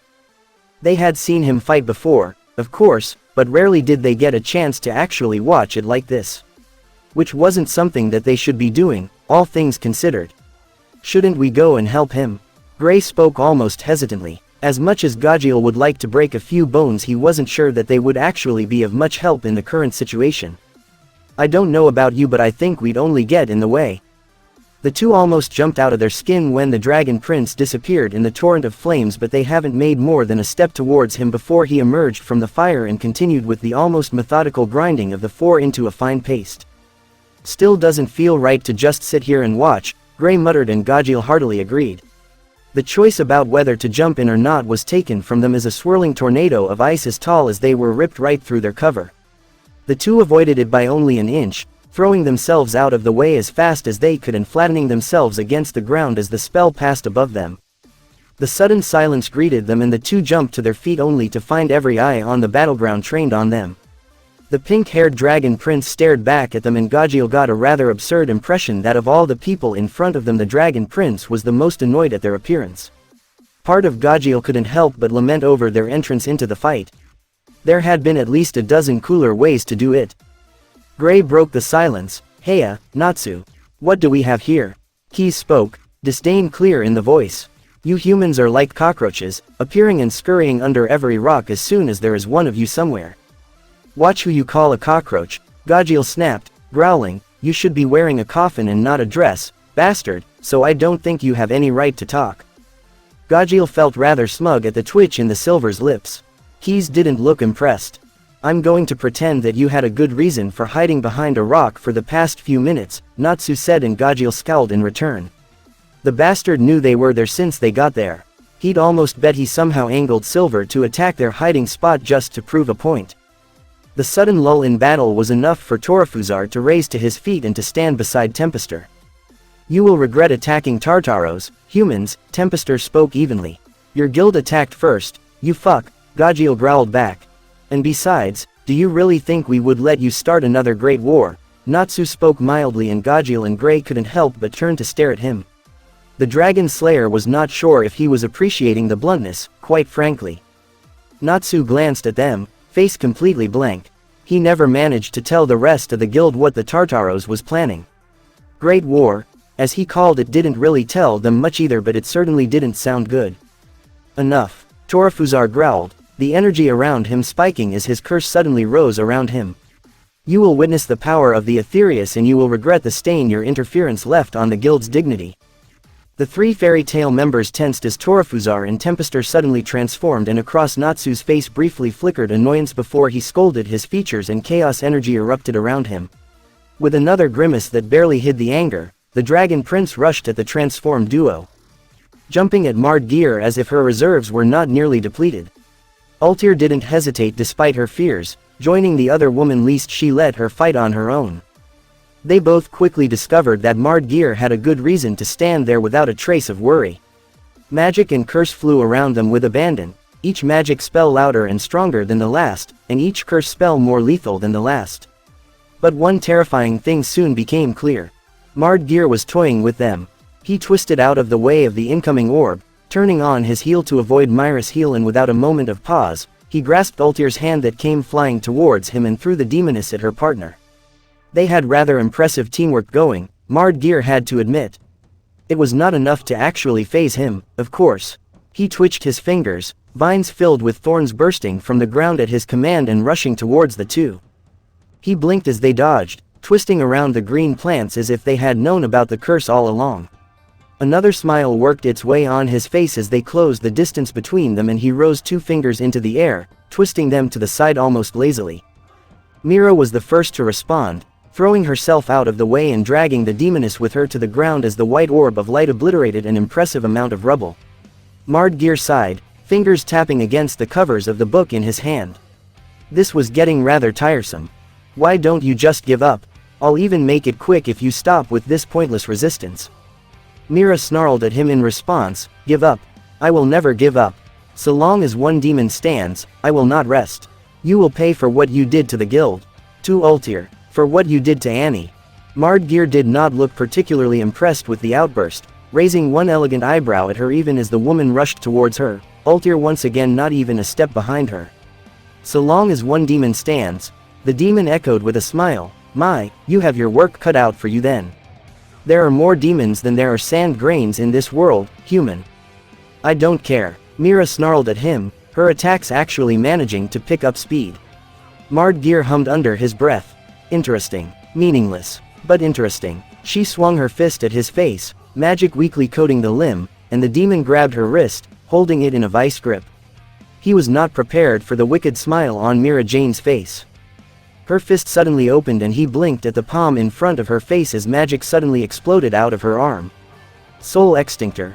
The grip on her hand went slack for a brief moment and she didn't waste it, jumping back to look at her handiwork, smile working its way to her face at the smoking spot that was left of Mardgeir in the wake of her attack. Ultir stood beside her, watching their surroundings dubiously. That was too easy, the demoness muttered. Mira Jane shrugged in response, sometimes the surprise is all it takes. I couldn't agree more. They both turned around to see Mardgeir already moving, his fist far too close to dodge as he slammed it into the white-haired woman's back with as much strength as he could muster. Which was quite a lot. Mira, the girl was sent flying and all 3 of them heard something snap in her lower back. A shrill scream pierced the air as she landed on the ground several feet away, still howling. Mardgeir had to say he was impressed that he hadn't punched a hole straight through her. But he didn't have time to admire his handiwork for long as Ultir sprang beside him, hand flying towards his hands and 2 more directing the golden orbs towards him. You bastard. The demon rolled his eyes at the raging time manipulator, once again twisting his fingers in the air, the other hand tightening its hold on the book. I told you to surrender, he admonished, grabbing the wrist of one of her hands and promptly slammed it into his knee at a completely wrong angle. To her credit, the woman only screeched without slowing down as her hand was broken. And once again she made a fatal mistake of being worried as she looked at Mira, who was staring at the ground with an expression that clearly stated she was in shock. Mardgeir promptly brought her attention back by a thick vine of thorns that sprang from the ground towards her, quickly moving to riddle her with holes. The demon jumped back suddenly, a red sword almost as large as he was embedded into the ground where he stood. He barely had time to process the large black humanoid cat that dropped beside the blade when another mage moved to barrel into him. He dodged, eyebrow raised as he looked at the teen in front of him. She looked remarkably similar to the other woman. The newcomer explained it easily enough, sister. Are you two all right? The cat asked, bringing the giant sword to rest on his shoulders, glaring at Mardgeir. He glanced towards her finally, only to stop in shock and stare at the time demon. Wah! What happened to you? Ultir swallowed, looking at Lizana and Lily with an odd mix of terror and relief. Relief that help arrived, terror because she knew it would not be enough. It's a long story, their fault if it even matters. But I'll be fine, she managed, never taking her eyes off of the demon who once again seemed content to let them talk. She gritted her teeth, wanting nothing more than to remove that arrogant smile from his face, yet aware that she couldn't do much about it. He was arrogant, but he had a good reason to be, as loath as she was to admit it. Myris not good, she continued in a strained voice. I think he broke her spine. Lizana gasped, eyes flying wide, and Lily swallowed, eyes flickering to Mira Jane, who lied on the ground further away, eyes staring blankly in front of her.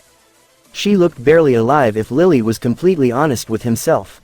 Lily, try to find Natsu or Wendy, Lizana suddenly commanded, and the black cat's head snapped to her in surprise. I'm not leaving you to fight alone this monster. Do as she says, Altair spoke, voice leaving no room for argument. Her eyes never left Mardgear's, and she easily saw the widening smirk on his face. The uncomfortable feeling of doing exactly what the demon wanted settled in her gut, but she pushed it away. Take Mira with you and get help, Altair said, raising her chin as she glared at the demon. The giant cat quickly ran towards the white-haired mage, carefully pulling her into his arms. He grimaced, aware that in her state they shouldn't be moving her at all, but it was hardly going to do more harm than if she stayed here. All the while Mardgear looked at them with that arrogant tilt to his lips. Now then, he spoke as soon as Lily was in the air, turning to regard the two in front of him. Where were we? In the process of ending you, Lizana hissed at him, her features sharpening into that resembling a tiger. Another takeover mage then. Mardgear smiled at her, a smile that sent chills down her spine. Be careful, Lizana, Altair warned, he is strong, I would dare say not even Natsu could defeat him easily. Mardgear watched as the girl paled, staring at him in shock. His smile widened in response, fingers tapping against the covers of the book. Altair gritted her teeth. What was that book that he refused to let go of it? And worse yet, he had been using only one hand against them. She was not weak, far from it, in fact. But in front of this monster, she felt completely inadequate. It was frustrating, it was. The source of their pain and anguish was right in front of them, the leader of Tartaros. And she couldn't do anything about it. Of all the spells they hurled at him, only Myris' final even left a mark, and his retaliation to that particular attack was swift and brutal. Lizana stayed still beside her, obviously taking her warning seriously. Maybe more than seriously, Altair realized as she glanced at the quiet teen. She was terrified. She looked back at Mardgear, eyes narrowing even as the blood rushed in her ears, her heartbeat slamming against her ribcage. Lizana wasn't the only one who was terrified. Lily was not sure what to make of his rapidly approaching fellow cats, each carrying their own obviously injured mage. He swallowed as his eyes fell on the deathly pale face of Arthur and the almost as white face of Wendy. He wanted to curse. Not good. This was not good at all. Lily, Happy called, eyes wide and terrified. You have to help us. We need to find Natsu. Or Perliuzica, or... Carla interrupted him, eyes wide as she looked at the woman in his arms. What happened to Mira? Happy fell silent, eyes even wider than before, and part of Lily wondered if his eyes could fell out. She got hurt pretty bad in the fight. I'm looking for Natsu as well. If I don't find him soon... Mardgear's cold, amused eyes flashed in front of him, and he swallowed again. He left Altair and Lizana there to that monster. We need to find him. As if hearing their plight, a roar of swirling black and red tore straight through the sky behind Lily.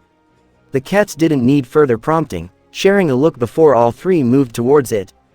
It only later, when it was far too late, occurred the black cat that rushing towards what was obviously a battle with three injured mages was not a good idea. Imagination, beast, Natsu almost snorted at the irony. Don't make assumptions, demon. Keys only scowled further. Natsu looked him in the eyes, another small, twisted smile lifting the corner of his lips. If only they knew. His smile widened, fingers enlengthening into black claws. The demons apparently were done talking because Tempester once again moved to attack, a whispered word, the only warning Natsu got before he had to move, lightning striking the ground where he had stood. He dropped to the ground as a tornado ripped above him, and he glanced at Keys, who twisted the staff in his hands, black energy seeming around the golden object. Natsu sprang to his feet, rushing towards Tempester with all his considerable speed. Just as the other demon moved to intercept his attack, he feinted to the right, spinning on the balls of his feet, and pushed towards Keys. The skeleton's eyes widened as the dragon's spread fingers gripped his face, claws digging into the bone. He quickly abandoned the spell he was casting, dispersing into the black particles and escaping the grip that cracked the white bone of his face in the brief moment that the dragon got a hold of him. The dragon grinned at the skeleton a moment later. Natsu knew that the grin showed far too many teeth to look anything but deranged, but he was rewarded by the visible shudder in the skeleton demon. Keys looked at him, uncomprehending for a moment before he suddenly stumbled, wheezed in shock, eyes wide as he looked at him. "What have you done to me?" He had been in contact with Keys for barely a second. Natsu rose a hand, spreading his clawed fingers. The demon stumbled again, forcing himself to stand straight with great difficulty. The dragon eyed him carefully. Crawford had dropped the moment he had pierced his skin, Dory ate as well. The Aetherius were not all just talk, apparently. Would it work differently on other members? He looked over his shoulder at Tempester just as the demon came inches from his face. The dragon was moving in an instant, moving to the side with a snarl. The wind wrapped around Tempester's fist, shredded the skin and muscle of his shoulder, tearing deeply into it and almost to the bone. The dragon responded in kind, his other hand moving quickly as he slammed the closed fist into the demon's jaw. Chaos Dragon's iron fist. There was an audible crack as Tempester once again was sent flying, and Natsu dared a glance away from his two opponents just in time to see Gajeel stumble back from a blow and Torafuzar moving to cut him down in the brief moment he managed to get the upper hand. Natsu snarled, "Get away from my student." Chaos Dragon's roar. Torafuzar turned towards him in shock, eyes opening wide a moment before the energy slammed into him and sent him flying away from the surprised iron user. Gajeel blinked, chaos energy dancing wildly around him. It didn't hurt. It felt odd, but not uncomfortable. Like being submerged in a hot liquid. He blinked again, eyes locking with Natsu's as the roar died down. He had never before associated heat with the Dragon Prince. And it wasn't because of his lack of attention.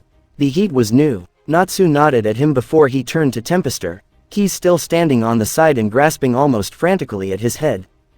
"Thanks." Natsu heard Gajeel's smiling reply even as the Dragon Slayer turned his attention back to Torafuzar, who pulled himself out of the rubble with a huff.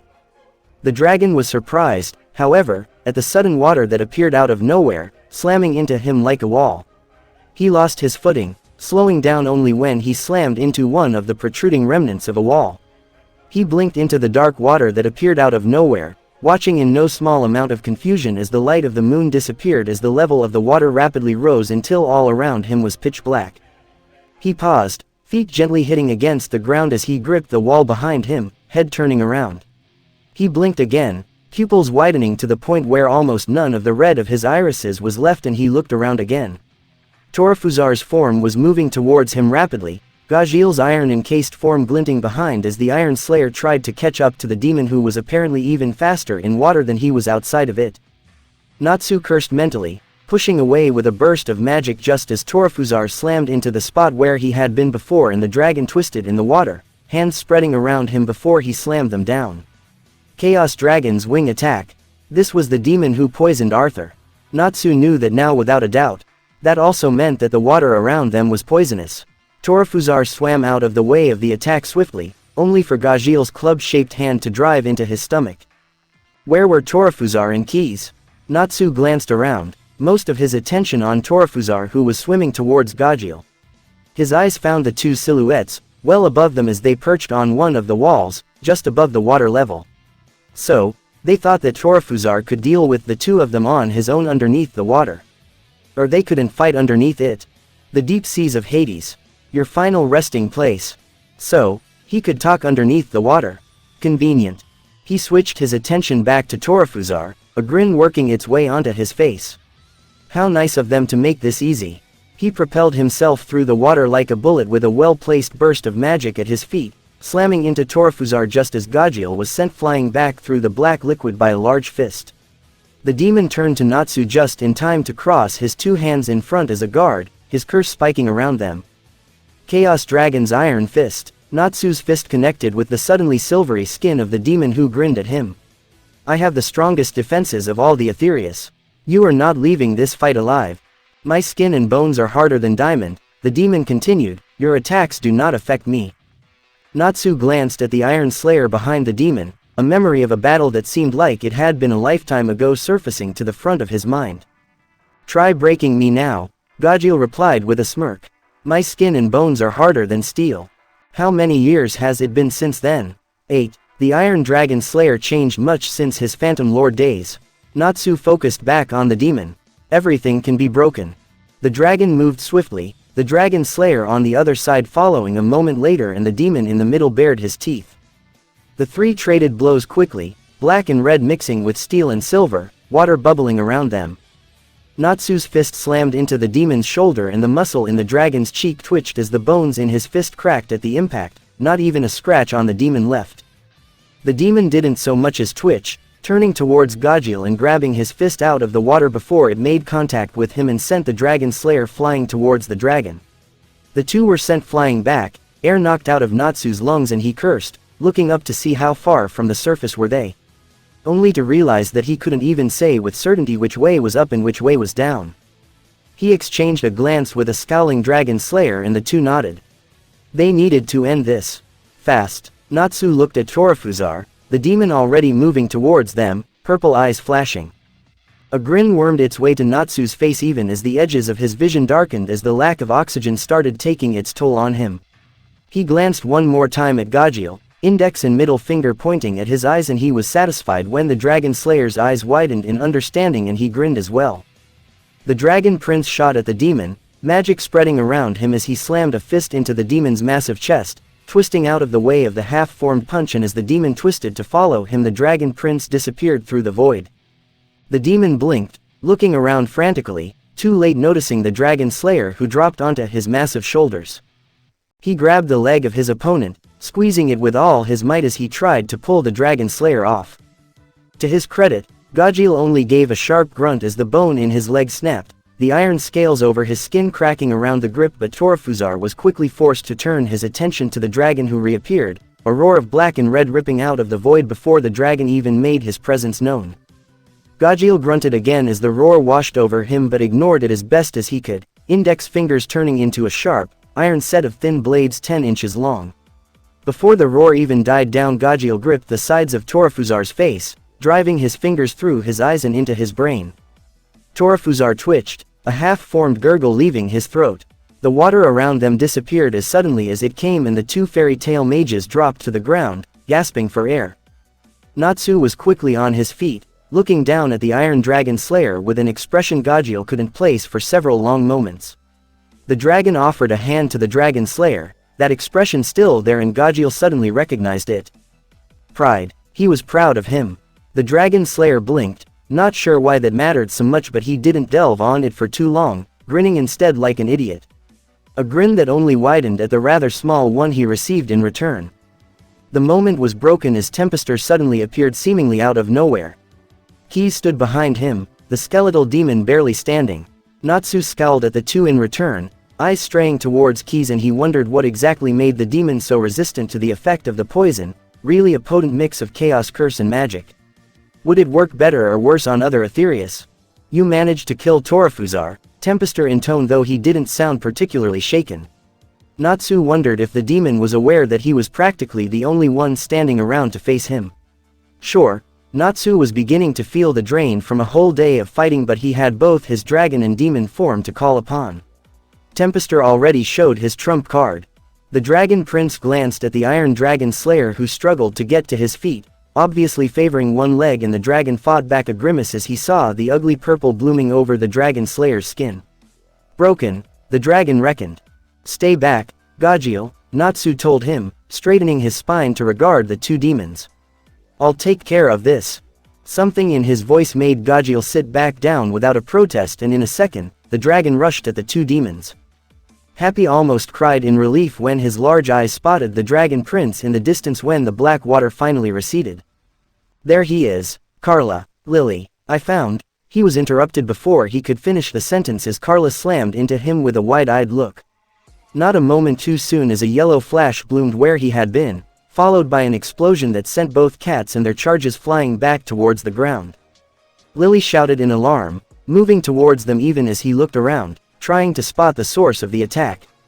Let me tell you, I did not expect that finding the bloody brat would be so damn difficult. Their attacker made himself known, and all three turned as one to look at the blonde-haired demon perched on one of the pillars protruding from the ground like fingers of a dying man reaching for the sky.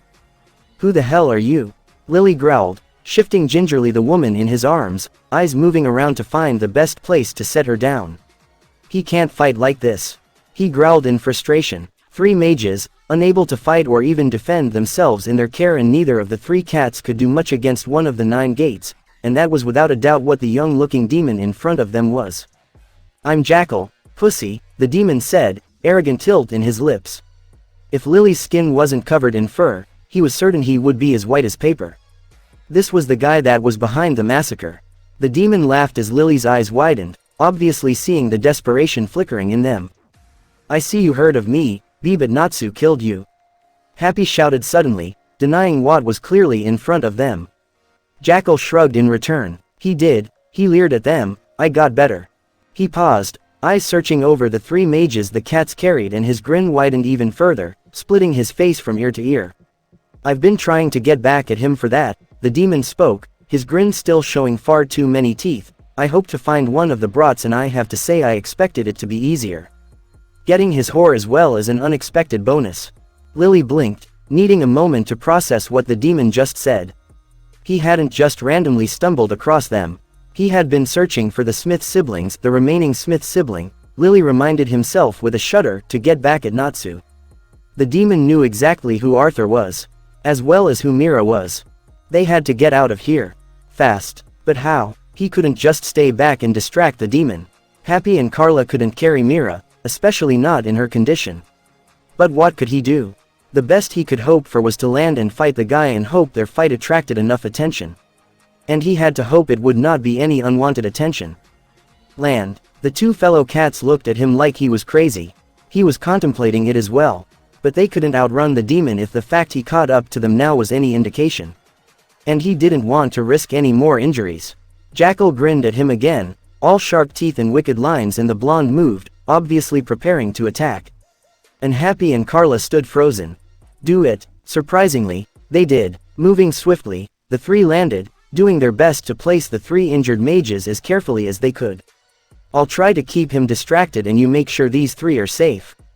Carla blinked, silent for a moment before she scowled. "That's your plan? Stay alive. How long do you think that will last?" Lily sighed, shouldering his great sword as Jackal landed lightly in front of him. "For as long as it has to." "Done talking?" the demon asked mildly, and Lily growled in response through gritted teeth. Without prompting, his mind went to Gajiel. The mage was the closest thing he had to family, a brother in everything that counted. He stared at Jackal's grinning face, golden light blooming around them.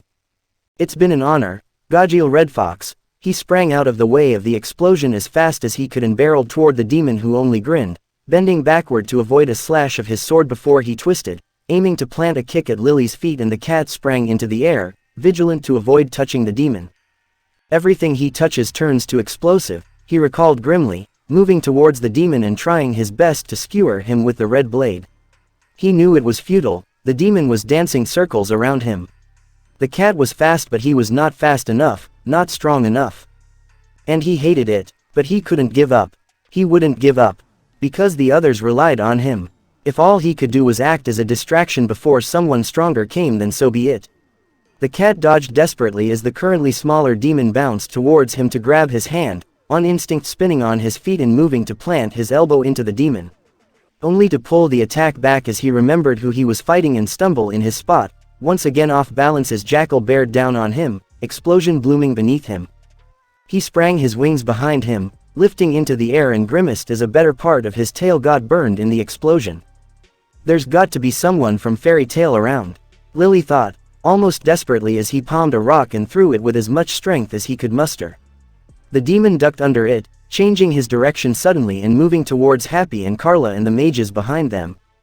"Get away from them," Lily hollered, slamming bodily into the demon. He knew it was a mistake as soon as he did it, but he did manage to slow the demon down as the 2 went tumbling over the edge of a hole in the floor and fell some good 20 feet below. He could hear the frantic shouts of Carla and Happy, but he had to focus on the demon, who scowled at him as he dusted himself off. He didn't pause, swinging his sword in an arch that was meant to decapitate the demon, only to hit nothing but air. Jackal was grinning again, and Lily was seriously starting to hate that face. "You touched me," the demon crowned. Lily knew that already. That was why he was so desperate to land a hit on the demon. Golden seals already bloomed over his left shoulder and arm. Lightning suddenly split the air and he tensed even further. Flinching back and stumbling, losing focus long enough for Jackal to slam his fist into the cat's stomach. Another lightning light up the sky and another golden seal bloomed on the cat's stomach. Lily cursed, trying to force his frozen limbs to move only for Jackal's heel to connect with the side of his head and he was sent flying, sword leaving his grip as he collapsed to the ground and Jackal stood above him, grinning that same wicked grin. Pathetic, the demon mocked, arrogance in every fiber of his being, and Lily squinted up at him, golden light of the seal now spreading over his face almost blinding. But he could see another bolt of lightning as it raced towards them. Lightning always terrified him, more than he ever wanted to admit. But right now, it was the most beautiful sight he had ever seen. The bolt slammed into Jackal and the demon screeched in shock as he was sent flying. Lily got a brief view of Lax's hunched form, a smile spreading over his face and the world went white. I did it, I held on long enough. Gajiel, thanks for watching. I hope you enjoyed. The next part will be out soon.